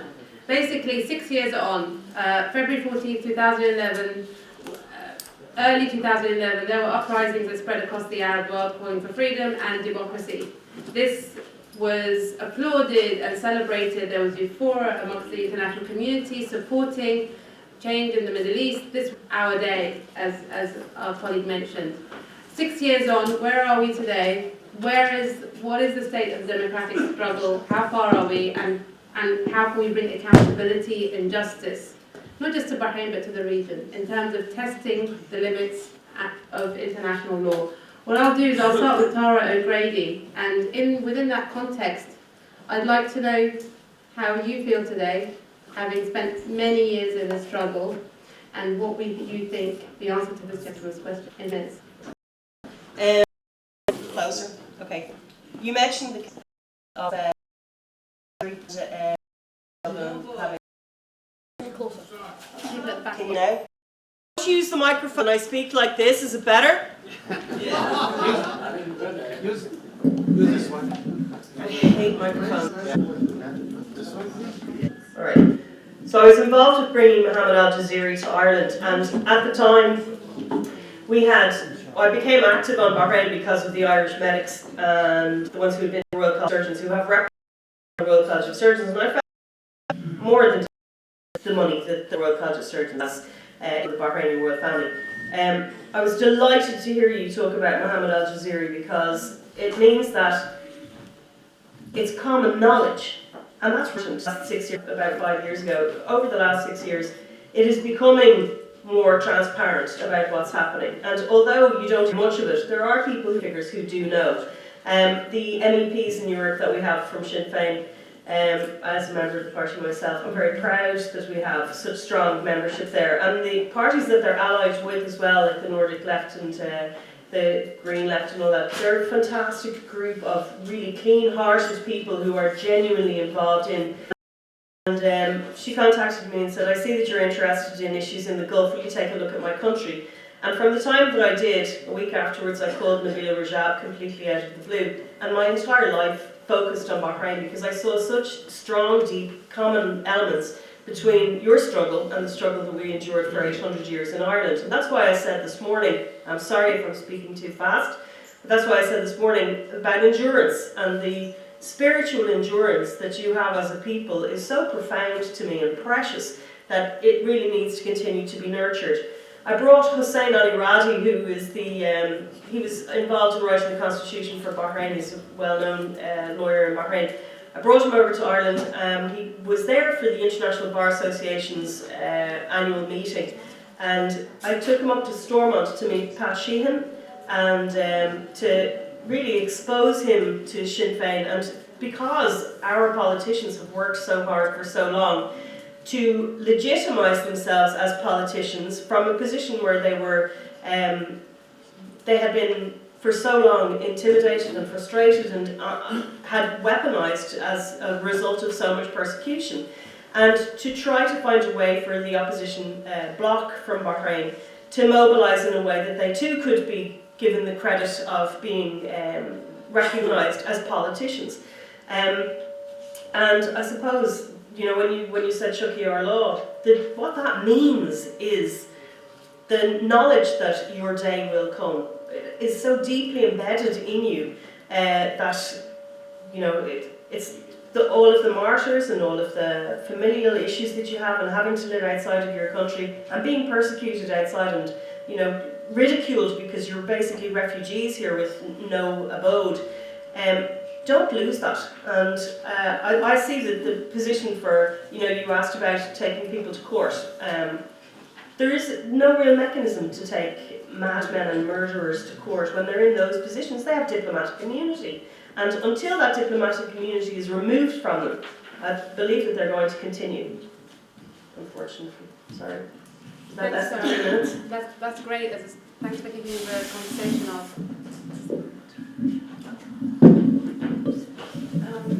I'll move on to Marianne. And Marianne, please continue. You can build on what Tara has said and what you think. Thank you, Ada. I wanted to actually go a little bit back. Can people hear me? Yeah, all right. I wanted actually to zoom out from Bahrain for a minute and talk more about the region, because I believe that for us to see change in Bahrain, we need to see change in the region. A lot of it is interconnected. And right now we're seeing how this human rights situation internationally is regressing. We're looking at a situation where we have far-right governments coming to power in different areas in Europe. We have Trump in the United States, and it doesn't bode well for human rights. So I think when we're talking about how do we move forward as a human rights community, as activists, especially those of us who live in the West, one of the most important issues that we need to focus on right now is connecting social movements. It's how do we find common ground and create safe spaces for us to work together. Because at the end of the day, if all the different groups who are working for change in the Middle East work on their own without any kind of connection with other social movements around the region or even around the world, I don't think that we can change that much. We're reaching a point right now internationally where instead of fighting for further change, we're fighting to keep what we've already fought for. And that's a huge problem because we see how the situation is regressing. And so my main point would be connecting social movements, looking at the commonalities between the different movements and the structures of the different movements, not just in the Middle East. A lot of minority groups are under attack right now in places like Europe, like the United States. Connecting with those movements as well is going to be extremely crucial for moving forward. The second point would be also looking at the tools and the mechanisms that we use. When we look at how we've been doing things for the past 6 years, we look at the usual use of international human rights advocacy, meeting with different governments, talking to them about human rights. Unfortunately, that's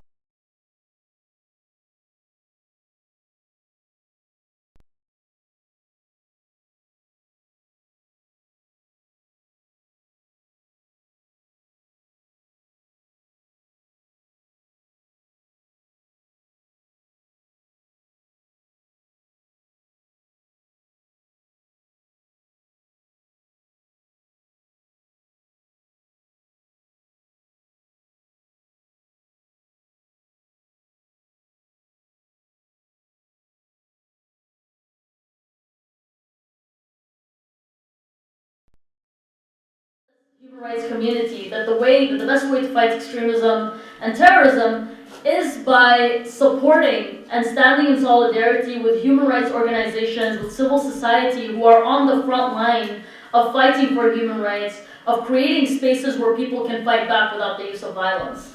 It is when governments in the West decide that the best way to fight terrorism is to bomb people that we see more extremism being created. So looking at it from that perspective, we need to start identifying new tools and mechanisms that we can use internationally to create change. And I think that two things that I would suggest we start looking at is business and human rights. How do we push businesses, not CSR, corporate social responsibility, because that's very limited in its nature, but business and human rights in the sense of how do we put pressure and push businesses around the world to push governments on human rights issues. I think that's going to be more effective than talking to governments these days. And the second thing I would suggest is legal mechanisms. Yes, it's difficult, and yes, it's an uphill struggle, but there are some mechanisms that we can use to go after perpetrators. And I think that just because it's difficult shouldn't stop us from trying. So those are two suggestions that I would make for us moving forward as a human rights community in regards to creating change.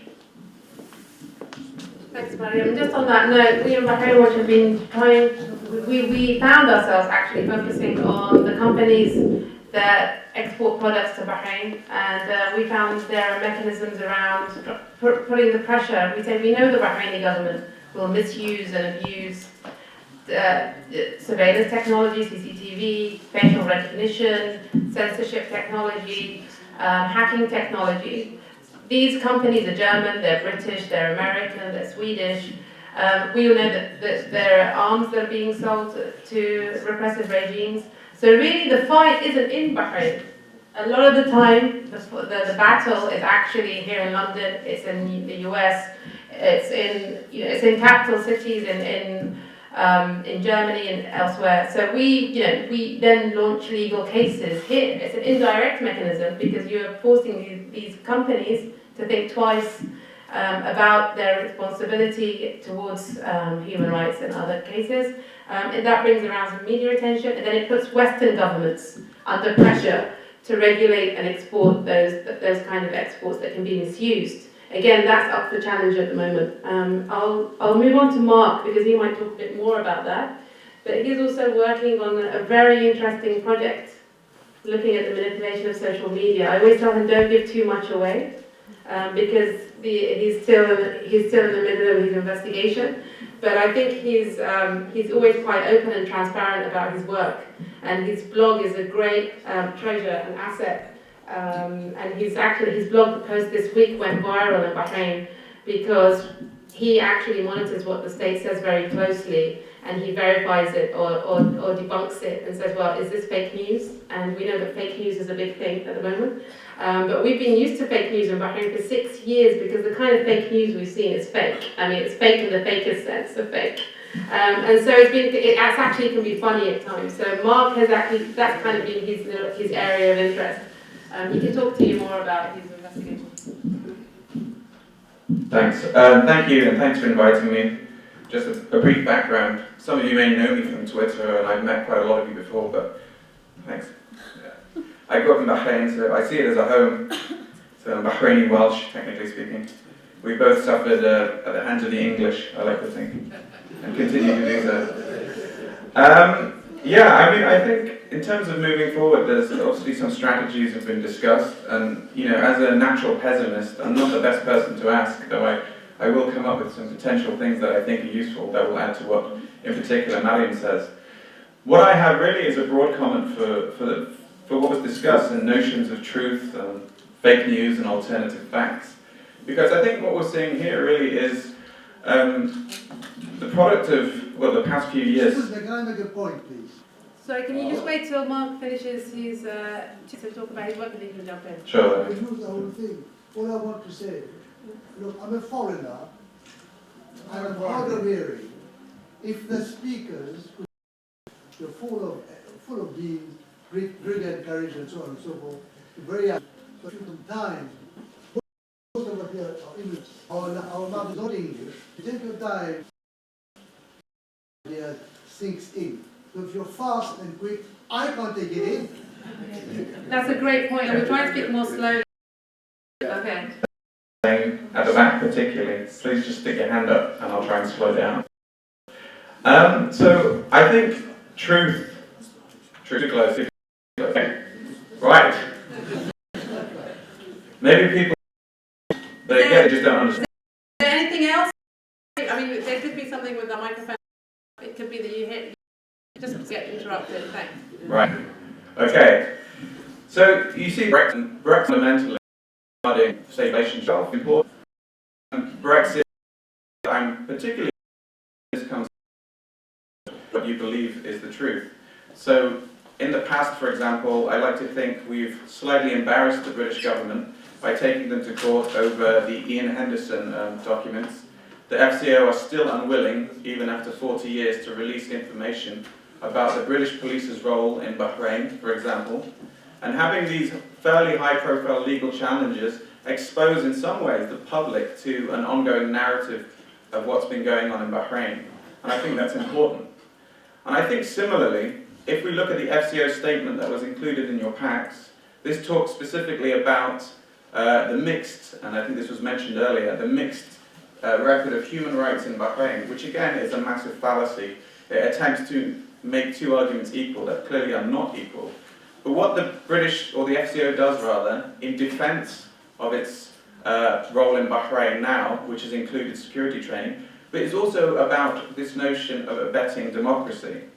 Now last year I published a paper on how democracy has actually changed in Bahrain since 2011, and more generally since the 1970s. And qualitatively and quantitatively, we can see that democracy in Bahrain has regressed on a number of fronts, whether that's civil society, the attacks on the trade unions, which were very effective in 2011 in bringing about change or attempting to, the government's creations of controlled NGOs, the government's role in lobbying the international community with regards to human rights, specific laws that clamp down on freedom of expression and freedom of speech, new gerrymandering, and even now a regression in terms of the BICI recommendations that, for example, the NSA, the National Security Agency, shouldn't have powers of arrest. This has been turned back on. So if the FCO, for example, are saying that we're actually helping to improve democracy, but the evidence suggests directly that it's not being improved, how then can the FCO continue to use that argument in light of the facts presented? So I think when it comes to these kind of narratives, we have to challenge them with specific facts and address these facts to the FCO, because they can only continue to use this falsehood for so long. This is not necessarily a legal challenge, but it could have the basis of one in the future. But yes, I think legal challenges are a good way forward.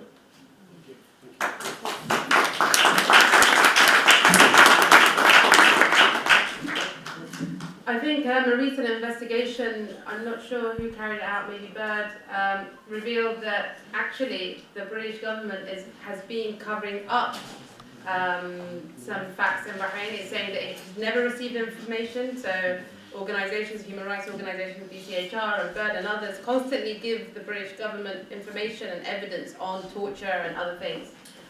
So they were saying they've never received any information on torture in Bahrain. And this was, what was it? It was... Well, it was in relation to public order, like a training to the policing, which literally a complete cover-up that they never wanted to state that they were involved in this. Yeah. They were covering up their own activities. They were covering. So they were denying they were actually training Bahraini police in how to control, public order. So actually how to effectively shut down protests. They were denying doing that for about a year. But there was an investigation before that, I think it was in the Independent, about them saying we've never received information on the torture of Muhammad Ramadan and others, whereas they had received information. And so they were actively lying, not only covering up but also lying. And they need to, the British government needs the pretense of reform in Bahrain to continue its relationship. It's not the Bahrainis that need to pretend that they're reforming or that they need democracy. It's the British that need Bahrain to seem like it's reforming in democracy, to legitimise and continue justifying its relationship. So as Mariam always says, is that the British government ends up doing more PR than the Bahrainis do themselves, and they do it more effectively because they have the greater power and control. Now I'm going to pass on to our next speaker, which is Mr. Pavle Pinkala, who works in Brussels. Yeah? Did I pronounce your name right? Sorry. No, it doesn't matter. I'm looking at the They only say it on the paper. Pavle Licina, I'm sorry. Thank you. Can you hear me now? Yes. Yeah. So just a brief introduction. I'm Pablo Vicina. I work for the European Center for Democracy and Human Rights. We're a small office based in Brussels, and we work closely with organizations such as Bahrain Institute for Rights and Democracy. Sorry, I want to slow down. I can't get it. Right, so we're a small office in Brussels, and we work closely with organizations based in London, in the US, and all over Europe essentially. And we work exclusively on human rights in GCC countries. So, you mentioned advocacy in the UK.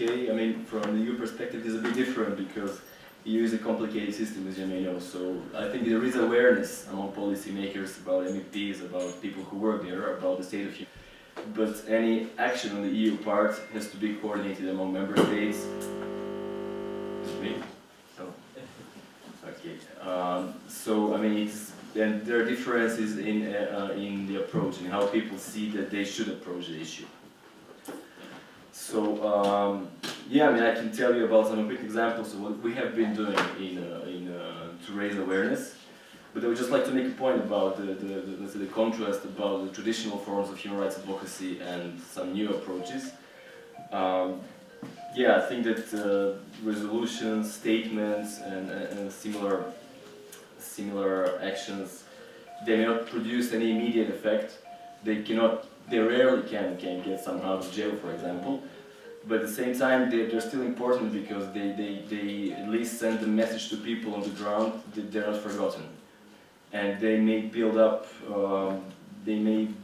let's say, a pool of references that we can use in some further advocacy efforts. On the other hand, I think it's, you mentioned business, and I think actually trade and business are a big,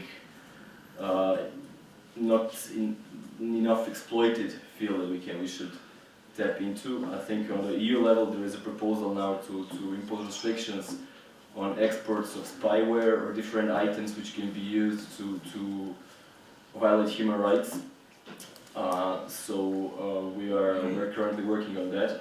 And I think Bahrain Watch has been doing some great work on cracking some spyware which was used by the Bahraini government. So that's something in the months to come which could address. So to change the situation on the ground, maybe to impose some trade restrictions or at least restrictions in the export of goods which are directly used against human rights defenders and people. So I didn't say it much, but that's the introduction. Thank you.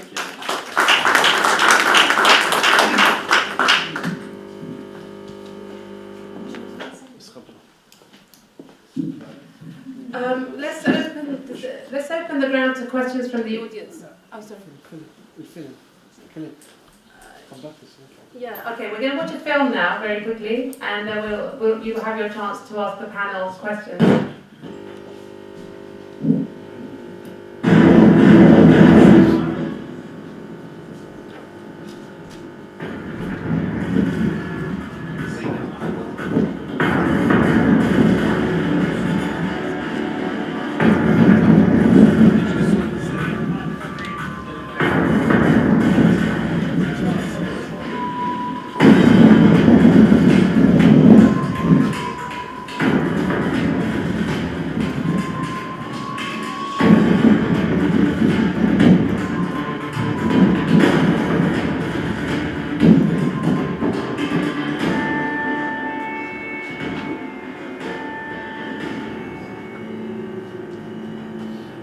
Last December, the ruling family of Al Khalifa in Bahrain celebrated 2 centuries of its relation with Britain. We are very good friends of Bahrain.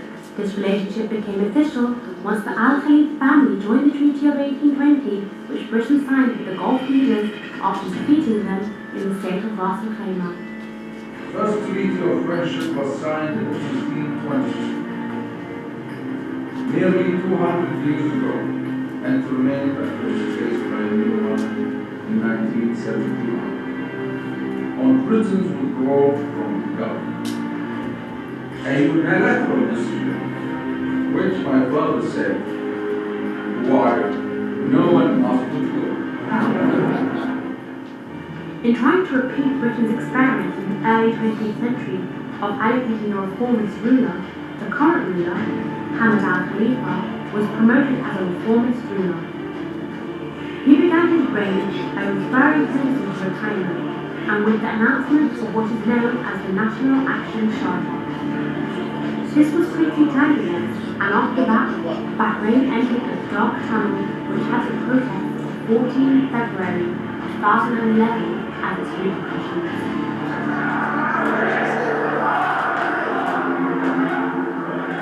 The British role became apparent in suppressing the uprising and besieging it, be it within the country or outside it.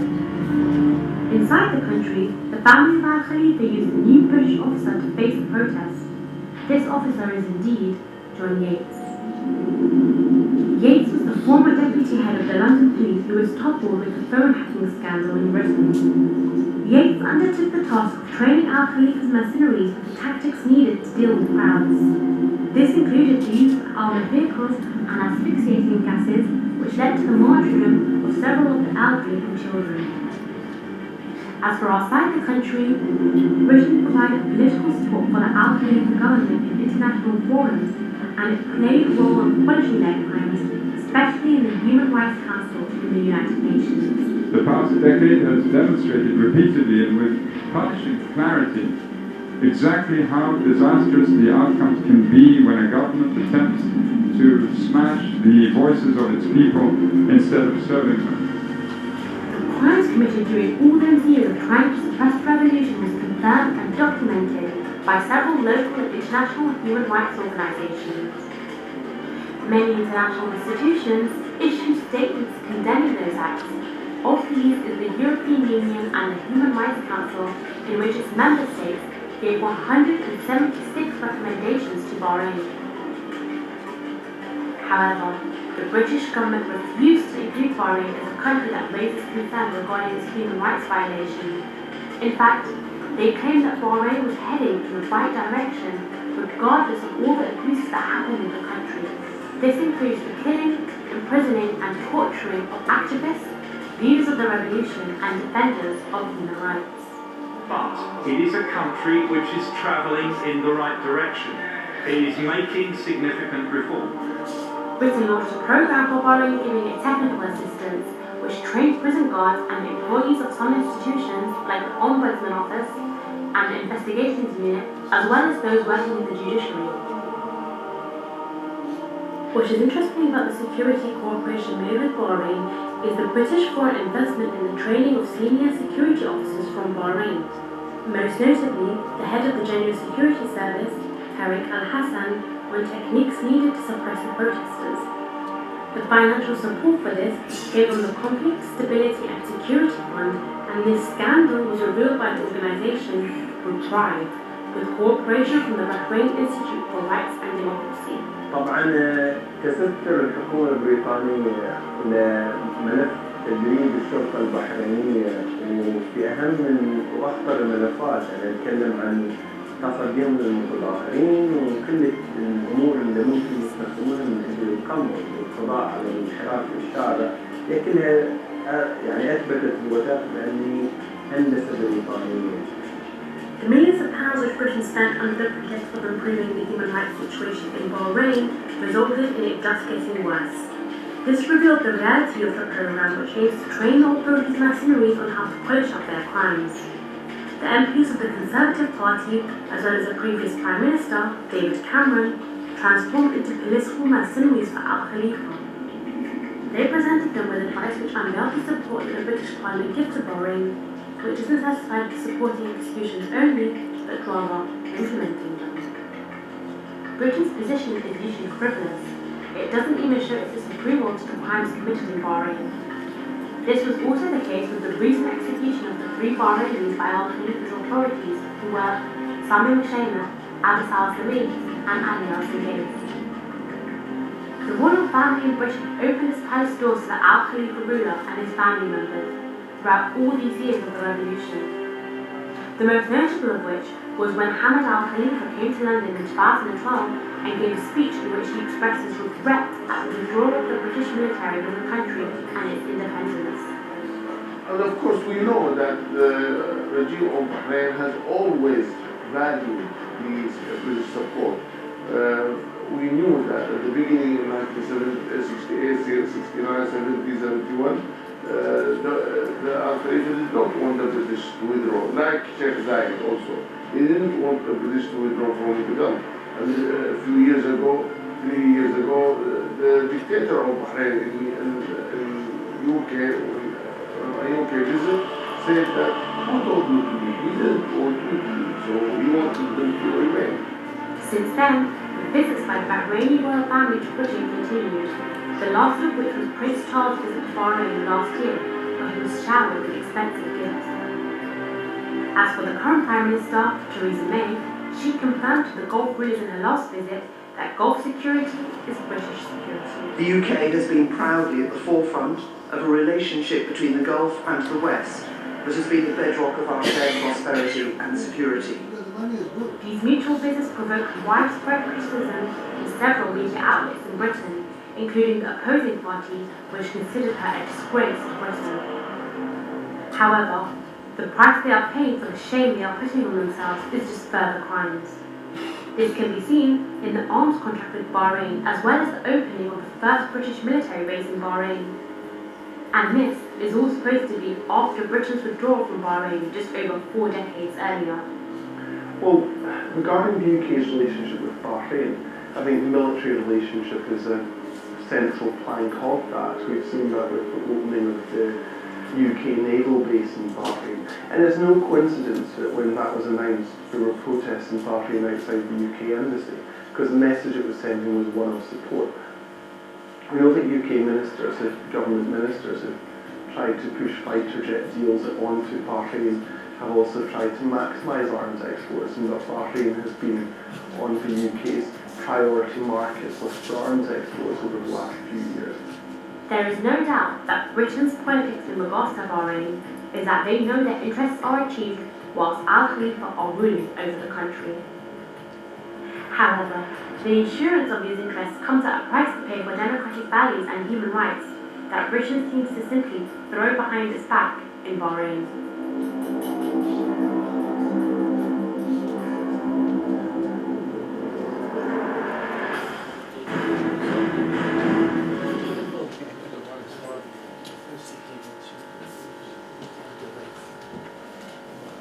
As soon as we have the lights on,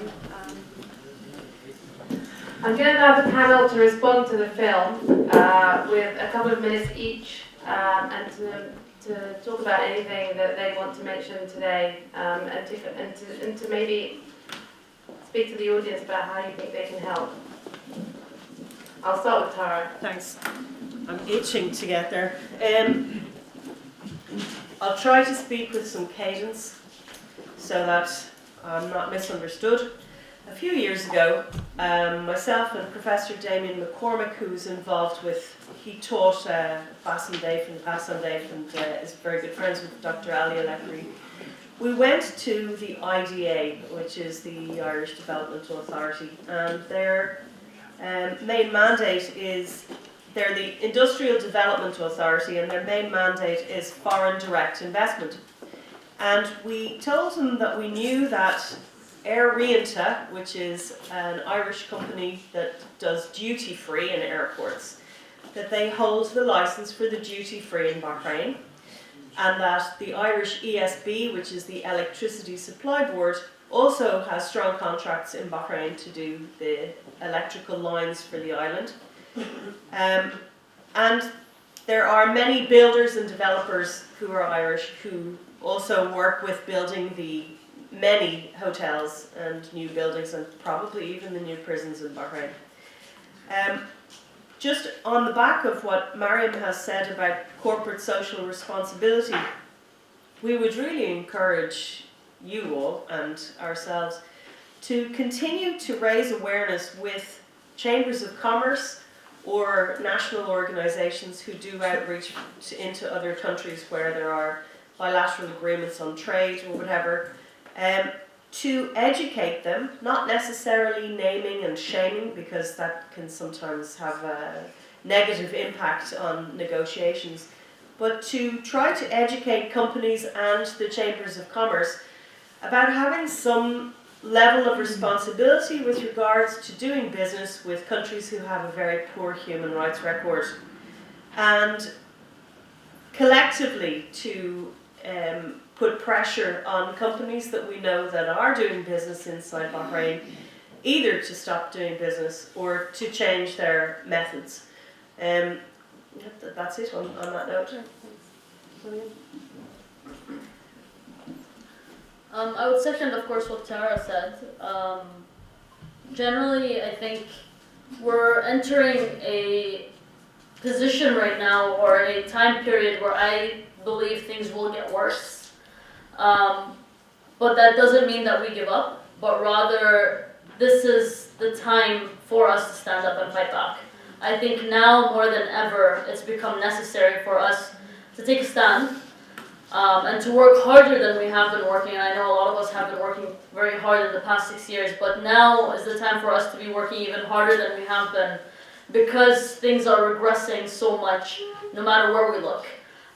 Things will get more tough, but that also means that we need to push back more. So I think, as I said earlier, and I'll reiterate, I think this is the time for us to find that common ground and to stick together. There's nothing more scary to governments and to oppressive regimes than to see activists and freedom fighters sticking together and fighting for a common cause, whether they're from Bahrain or Iran or Syria or Iraq or Yemen and so on. So I think that's where we start, and that's where we need to move from.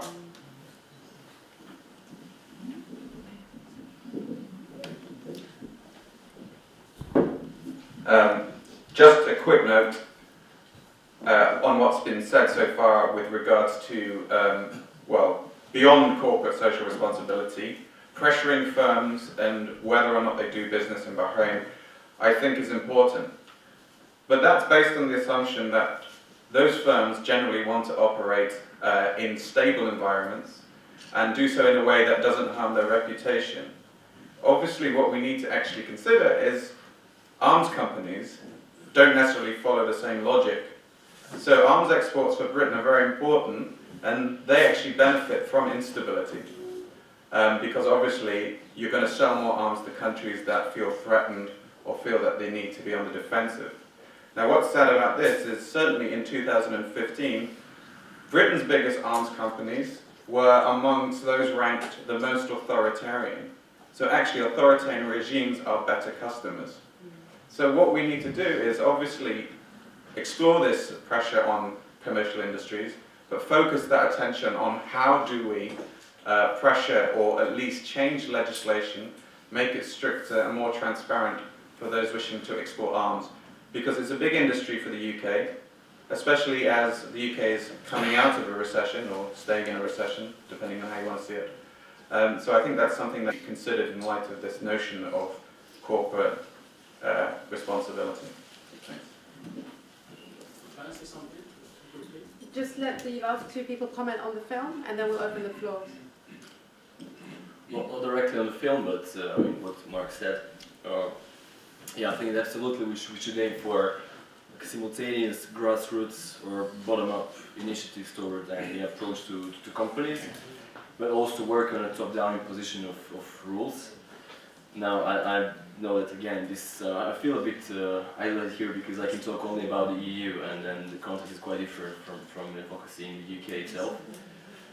But yeah, I mean, there are some things coming up. There are some rumors about possible free trade negotiations between the EU and GCC countries in the next months, and I think that could be an opportunity to actually put some pressure. And the problem is that in that case you have both big industry and national institutes, so it's much more challenging. But it is concrete, and I believe that it could be a way to actually make some change on the ground.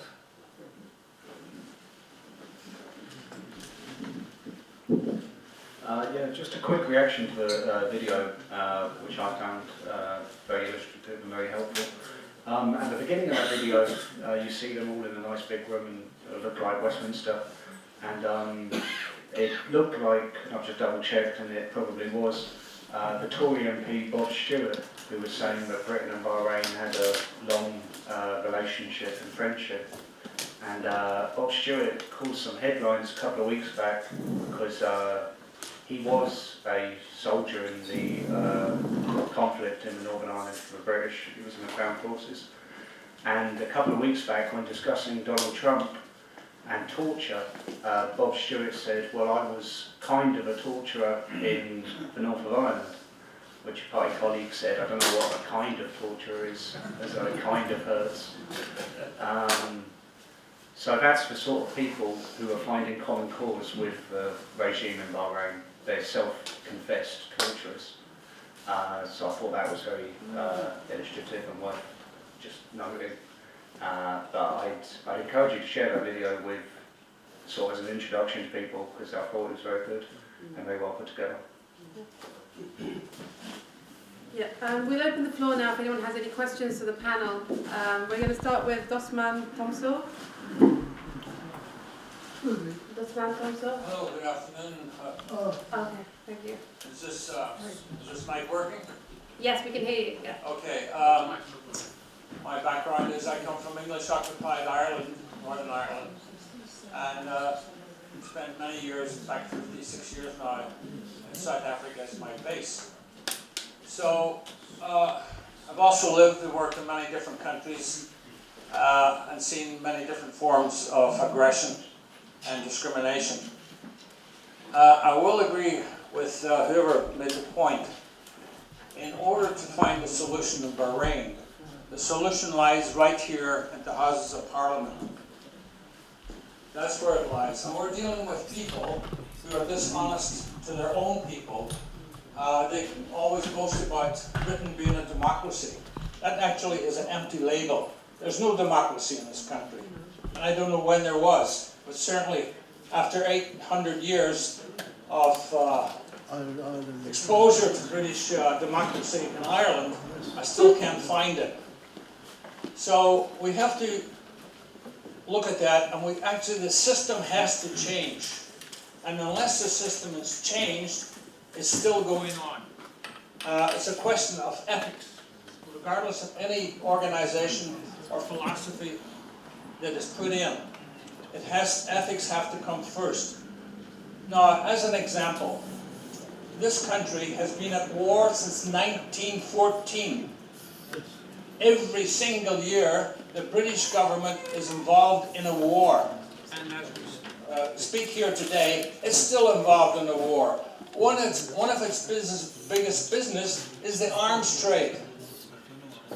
So they're not going to give this up, and they don't care how many hundreds, thousands, or millions of people die. We got to keep the business. And all those other governments that we supply all have to belong to part of the global network.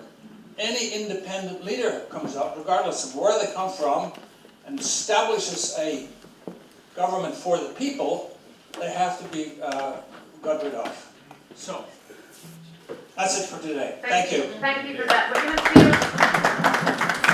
I just want to mention on that note that there is a war in Yemen that the British are involved in, the UK is involved in. It's a war that's carried out in the shadows that no one talks about.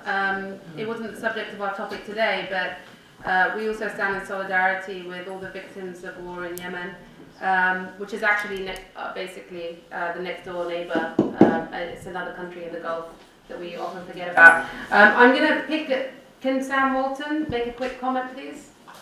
Hi, my name's Sam Walton, and it's really good to talk about the war in Yemen because the parallels between that and Bahrain are very many, and it's also really important that we understand that people in Britain can do things to further the cause in Bahrain. Like the panel has said time and time again, it's the British arms trade that are arming Bahrain. They're not just buying weapons, they're buying legitimacy. And there are things we can do. A couple of weeks ago, I broke into Wharton Air Base in the middle of the night and was arrested about where Isa is. There was a Saudi Typhoon, Eurofighter Typhoon, with Saudi livery on there. Unfortunately, security got to me and my friend Dan, who's a Methodist preacher. But we were about to smash the plane so that it couldn't be used in the execution of war crimes in Yemen.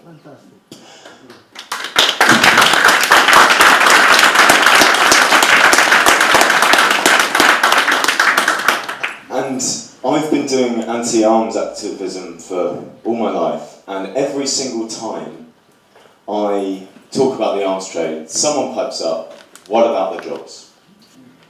And this time, no one has mentioned the jobs.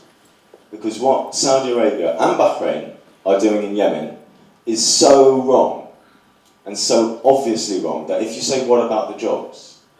People say, sorry, I thought this was about the deaths of innocents. I thought this was about war crimes. I thought this was about propping up obscene dictatorships.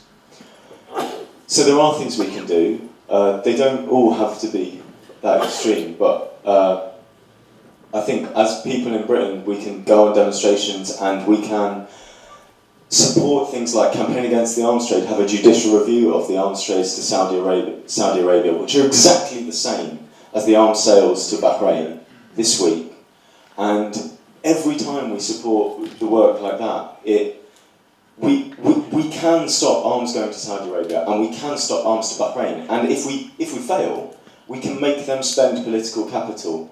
We can make Saudi Arabia spend all their political capital, and Bahrain spend their political capital trying to defend their arms sales. Boris Johnson this week is on the front page of The Guardian today, defending arms sales to Saudi Arabia and Bahrain. Boris Johnson isn't doing this for Saudi Arabia, he's not doing it for Bahrain, he's not doing it for the British people, he's doing it for Boris.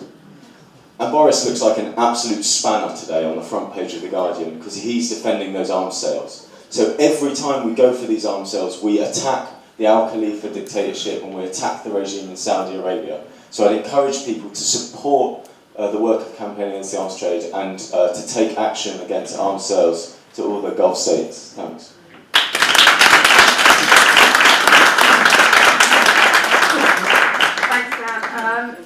We're going to take all the questions because we have to close up in about 10 minutes. So it's important that everyone gets a chance to speak. But please, I'm going to limit you to less than a minute, please. Yes, there was a man called Ian Henderson, the Flying Scotsman, and I haven't heard much about him lately. All I know is that Ian Henderson was based in Kenya, and he was kicked out of Kenya eventually as a British advisor by Odinga Oginga. and he went to Bahrain and became the chief torturer on behalf of the bloodsuckers and slaughterers of Bahrain. And then he was given a fat pension with all the goodies that involved. I would very much like to know what happened to that Ian Henderson. He died. He died. He died. Good. I wish they buried him on the sea because ship floats. 2 or 3. Yeah. Thank you. Mark is an expert on Ian Henderson. He can talk to you. Yeah. He's written a whole book on Ian Henderson, so we don't have time to go into Ian Henderson's role in Bahrain. Gentlemen in the front, we'll get to you. We're just going to finish this area and then we'll come to you guys. This is a question about Bahrain, really. I attended the judicial review in the High Court on Tuesday and Wednesday when it was open to the public. And the Queen's Counsel for the government, James Eadie, he disclosed to the court that there was 207 British military advisors in Saudi Arabia, and they were advising Saudi Arabia how to deal with the Yemen. But my question to the panel and to other interested people here is these 207 military advisors also given advice to the Saudis how to deal with Bahrain? And I would like to point out that all of the defense correspondents from all of the newspapers were sitting present in the court, and representatives of a whole host of television programs. And I monitored the British press on the reports on Tuesday and the reports on Wednesday, and not one single one of them mentioned about the 207 advisors that are in Saudi Arabia. Thank you a lot for noting that and letting us know about that. Some of us might be able to follow up and get a transcript and see what we can ask, maybe FOIs or something. I just want to say a word, actually. Okay, I so very quickly, 30 seconds. Understand the last scene in the film when they were digging. Are they digging a grave for the regime? I think we were hoping. The other thing, actually, a sign probably of the end of that regime, that the dictator of Egypt granted the dictator of Bahrain the right to be treated as Egyptian, to be able to build a house for himself in Sharm el-Sheikh. That might be a good sign. Yeah. Okay, we'll take the question 30 seconds there, please. And then, yeah.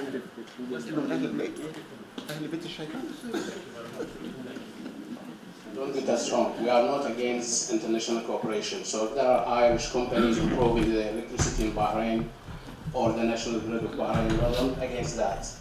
That's one of the first one. The second thing is you concentrate a lot on the arms sales to Bahrain. I think what is most dangerous and devastating is the intelligence cooperation and security advisor, British security advisors in Bahrain. They are more dangerous than the selling arms for a small island like Bahrain. I agree. I mean, since John Yates, you saw John Yates was in the video, he's the head of Metropolitan Police. There are a lot of them. There are a lot of them. Yeah. If I say, for example, years ago, when I was arrested in Bahrain, years ago, on the 4th or 6th floor of the intelligence headquarters, I was shocked by the number of British officers there.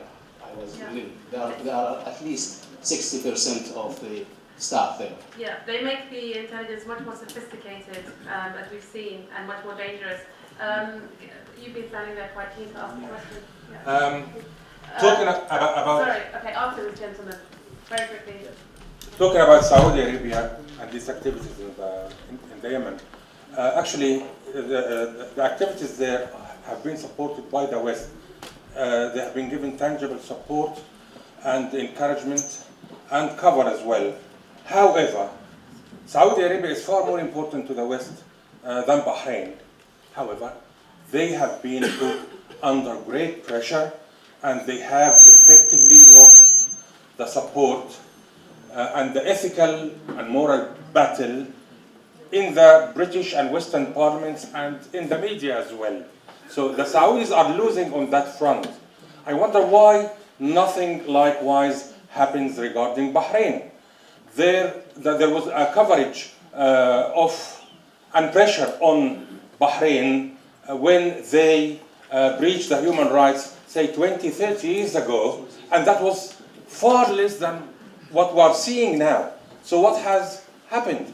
The pressure on the Bahraini authorities has been diminishing for the last 3 decades, and something has to be done about that. We can see clearly that there is an affectionate relationship between the royal family, the British establishment, and the media in Britain with Bahrain. What is it?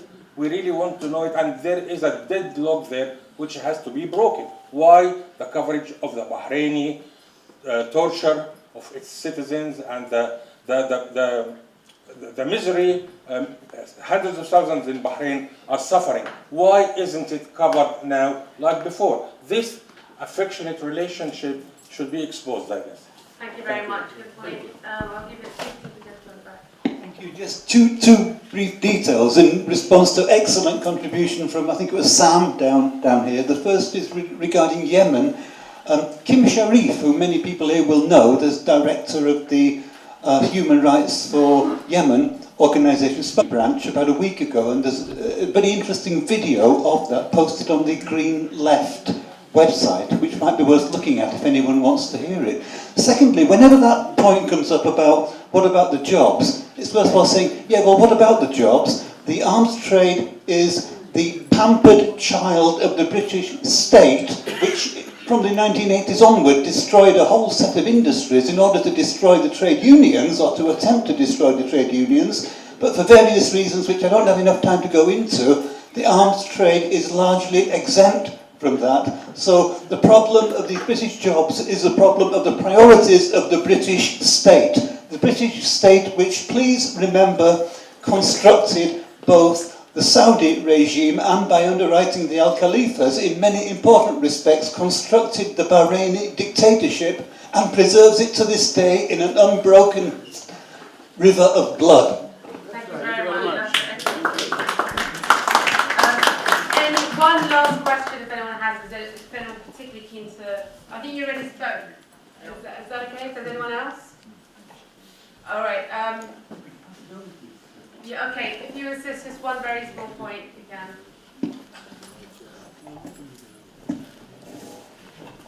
Hello again. I actually would like to give you a point to the depth of this arms trade.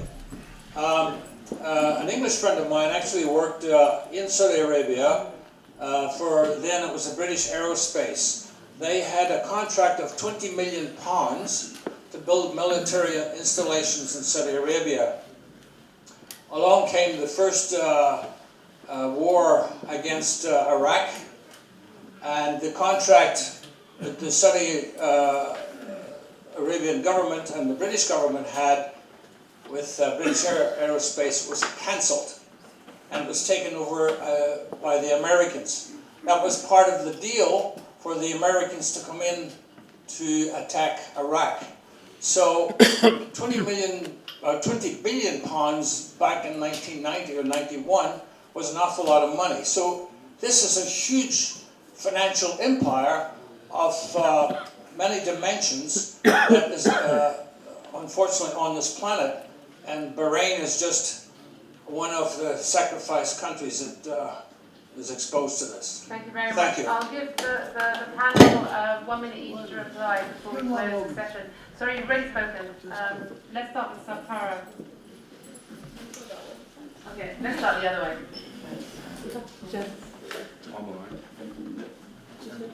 Either way you go, you will end up with an Irish. Flanked by Irish. Well, nothing. I mean, we're witnessing major political and geopolitical shifts happening right now in Europe and in the world. So, I mean, there is hope that things will change, hopefully for the better. And we'll continue working on it and working together on it.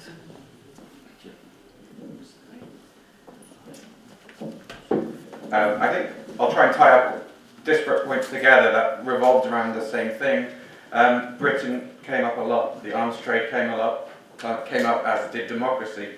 I think what's important to note is Britain's role has changed significantly since 1971, where Bahrain became independent.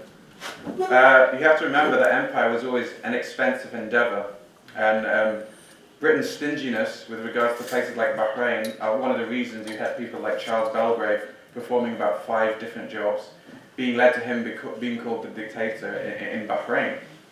The sad thing about this, in many regards, is that Britain were more easily embarrassed before 1971 about anything that they might do wrong in Bahrain. After 1971, things like trade and arms sales have become far more important. So when we're talking about this gentleman's question about how the pressure, or the seeming pressure from places like Britain has changed, it is different in a qualitative sense. Because now they are seeking trade opportunities more so than they did before, say, 1971. So things like arms trades are far more important. Just to give a brief anecdote, I thought it was very interesting when I was in court against the FCO that their chief witness was actually a senior member of the FCO who had, prior to his move back to the FCO, been involved in negotiations about sales of the Eurofighter in the Gulf countries. So he, as an expert witness, was someone who'd also directly been involved in potentially trying to secure arms contracts for the Gulf in Bahrain.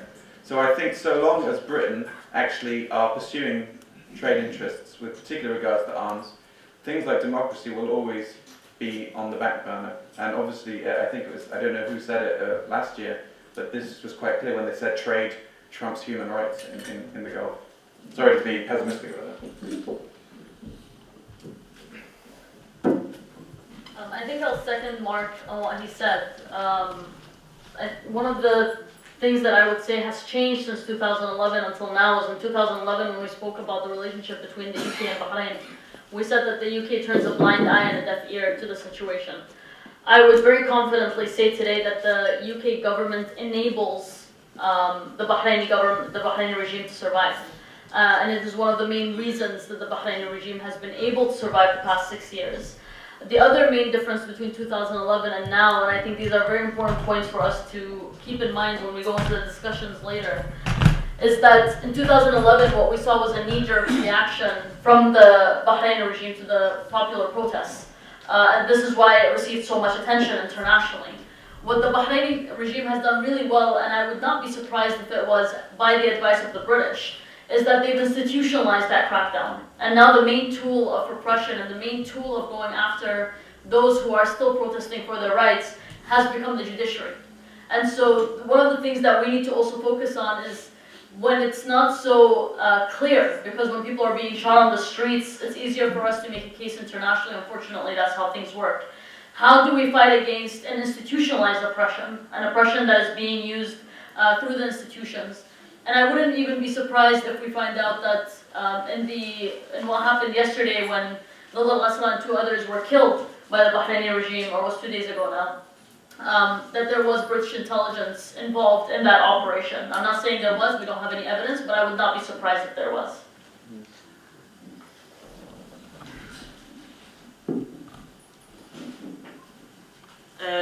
I'm absolutely fascinated by what I'm hearing today, not because any of it is a surprise to me, but because it seems to be growing arms and legs everywhere, and I'm really glad that it's such a fertile environment, as Mariam said, that this is the time when we need to be even stronger than we have been before, and more focused and more adamant about sticking together and finding ways to partner each other really strongly. I'm completely open to working with anybody who wants to develop strategies in any way, be they industrial or with regards to civil society. So there's something that I wanted to add, if I may. Sure. Thanks. There was a leak from the Office of the High Commissioner's Ethics Office a couple of weeks ago in Geneva. And we all know that people who participate at the UN level coming from Bahrain are under threat of reprisals before they even go, from travel bans, and when they come home they're arrested or their families have punitive measures taken against them. And the woman who made the case and reported this practice has worked in the Office of the High Commissioner.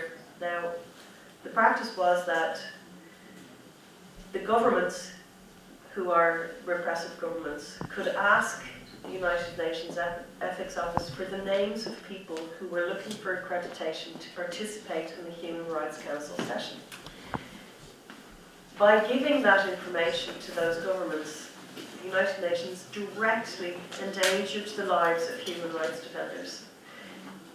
It's not something that had been common practice, but the UN released a statement on the back of the leak that now basically invites countries to ask for the list of names of people who are going to present at the UN.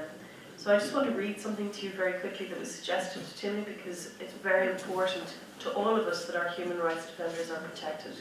Mariam knows this firsthand. I've seen her being threatened inside the chambers, and I've met many people who have had reprisals taken against them. We are regularly harassed, imprisoned and tortured at home in Bahrain for exercising our right to speak. We have refused to be silenced and continue to speak out internationally. We denounce OHCHR's practice of telling repressive governments in advance which human rights defenders will be travelling to Geneva. We call upon the international community to intervene to stop this practice so that our voices, too often silenced nationally, can continue to be heard at the Human Rights Council. We call on the OHCHR to stop this practice of giving information, personal information, to our governments without our consent. And we rely on the High Commissioner to protect our rights and freedoms when our governments violate them. I think it's very important to engage the special rapporteurs who, within their mandates, focus on this, and to garner strong international support for this particular issue to protect the human rights defenders. Sorry for going off topic, but I felt that was That's very fine. important. Before closing up, I just want to add that this is a serious problem, because actually over the last 2 years, whenever there's an event that's taking place at the UN, at the UPR, and maybe 20, 30 human rights defenders in Bahrain want to travel to Geneva, they get to the airport and they're on a travel ban. They're not allowed to travel. So then none of the delegations, I think, that were coming from Bahrain were allowed to leave last year on 2 occasions. And surprisingly, as soon as the UPR is finished in the UN, their travel ban's lifted. So it's just like, there's very petty little things that the government does just to stop people's voices getting heard. And it did that the following year, and it keeps doing that, just to stop people. So and they know who's going to go, whether it's because the OHCHR leaks the names, or whether they know these people have booked a ticket and they're flying to Geneva, or whether they're monitoring their technology. We know that they will stop people inside the country. So you're looking at people in Bahrain who are under siege almost. They're under complete surveillance. It's very difficult to move around, and that's why you've seen protests reduce. But we've also seen recent events, especially we saw one woman shot dead in the street, a journalist, by a member of the Al Khalifa. This was in December. To this day, we don't even know if the guy's been charged. He's an army officer. He hasn't been charged. And conveniently, following on from that, we had the executions, and now we've had 3 men killed yesterday. So it's still a very tense and very dangerous situation. So 6 young men effectively executed and we're only in February. So it is still the need for us to continue. The struggle continues. It's not as if it's died down in any way in terms of the human rights violations. And as Mariam says, it's likely to get worse. We are privileged to be living here in the UK, having at least a semblance of freedom remain, where we can do something to help others in the country. And I'm sure many of you don't rest at night thinking about what you can do and how you can help. There are organisations that are working, us activists, you're more than welcome in the breaks to speak to any of us and see what your interests are, or what time you have to give, or how you want to volunteer, or any ideas that you may have.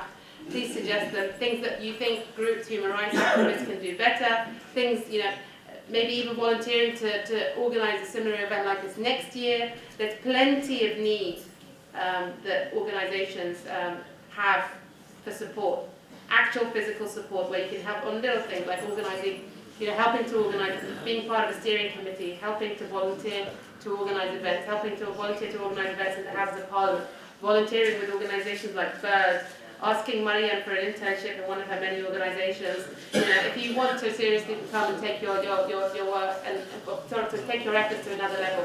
Thank you very much. And I don't know what's going to happen next. Let me just make an announcement. First of all, I'd like to thank Dr. Ala and the splendid panel here, and also thank the interveners very, very nicely. Very, very fruitful, I think. And talking about fruit, we are only 45 minutes from a very delicious open buffet lunch. So please, no one is allowed to get out of this building without having the lunch. Now, this is very important. The bulk of it, okay? We want every single one of you to participate, okay? We want your experience. Now, in the next just 20 minutes, okay, we will distribute ourselves. We will be grouping into 3 groups. Please, join one of the groups. The general and political group. The second will be the human rights group. The third one will be the media group. I would like to thank 12 TV channels who came here and they are covering.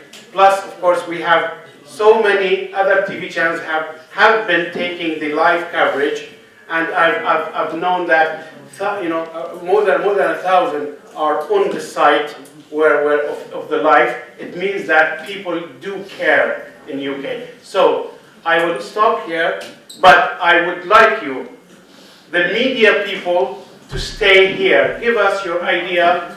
Mr. Muhsin Abbas will be the moderator of the media group. You have 20 minutes. You make your recommendations, and then after the 20 minutes, the moderator will be here. We will reconvene here in 20 minutes, please, and we want to hear the recommendation from you. We don't want to make recommendations. We want it from you. The people, the human rights group, please just go downstairs and sit there and talk about how we can proceed with the human rights things in action, what we need to do regarding UPR, regarding others, and of course the politicians. I can see few ones here. Please go to just the room next door, and where it is very fine for the politicians, very fancy. So go there, please, and discuss whether you are general, have idea, you are not human rights, you are not media, you can join them, and please come back here in 20 minutes. Otherwise, the delicious buffet will be delayed. Thank you very much. Go into groups.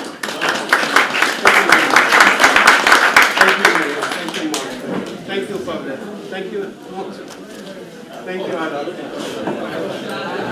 Okay. Outside. If you like. I go downstairs. There is a round table. Just see what you can do. We have a big paper. You can just write down what needs to be done in action. Please. Okay, people.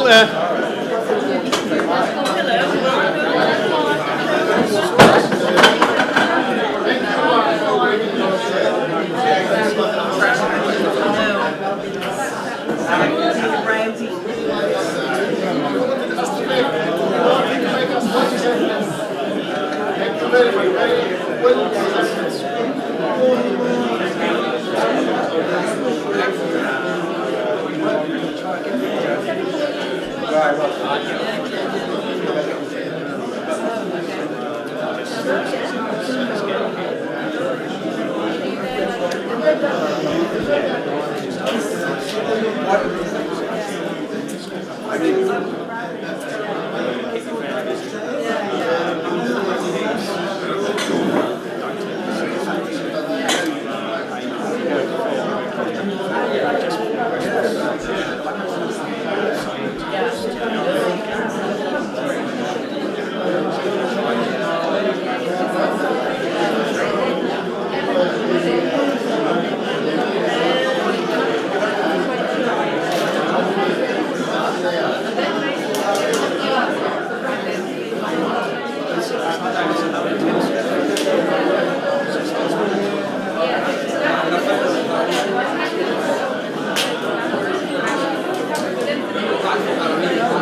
لا ليش تحكي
مال الستول بالنسبه للبنت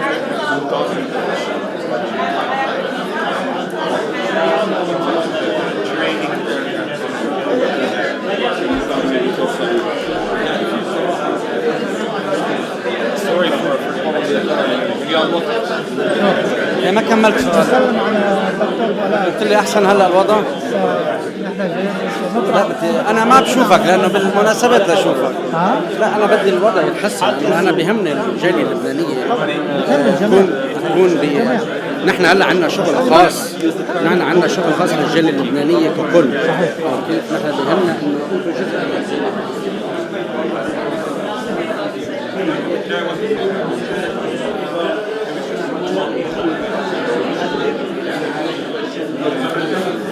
انه انتم جزء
should go downstairs.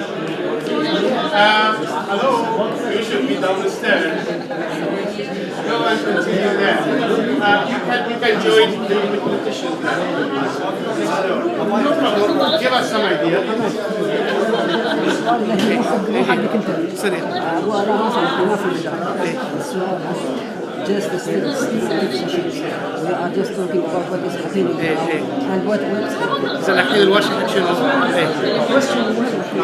That the practical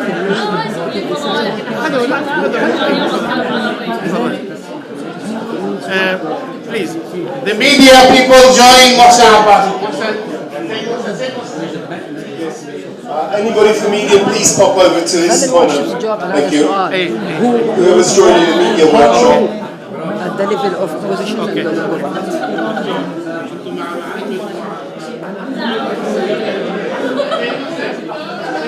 Yes, media.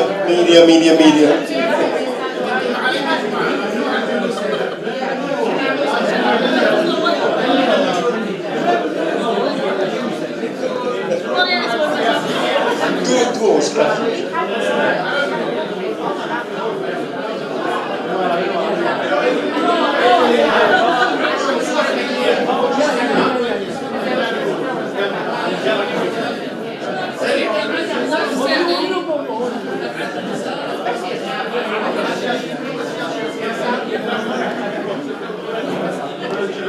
نطلع اسمائنا يعني ما في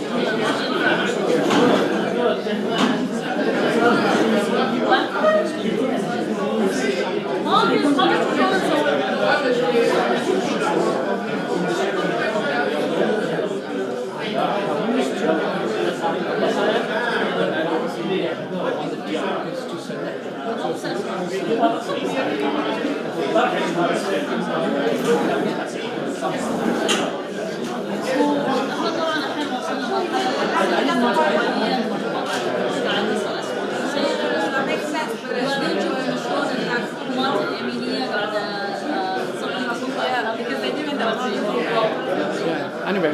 فحاليا استخدام نمط الانسان I'll try and see.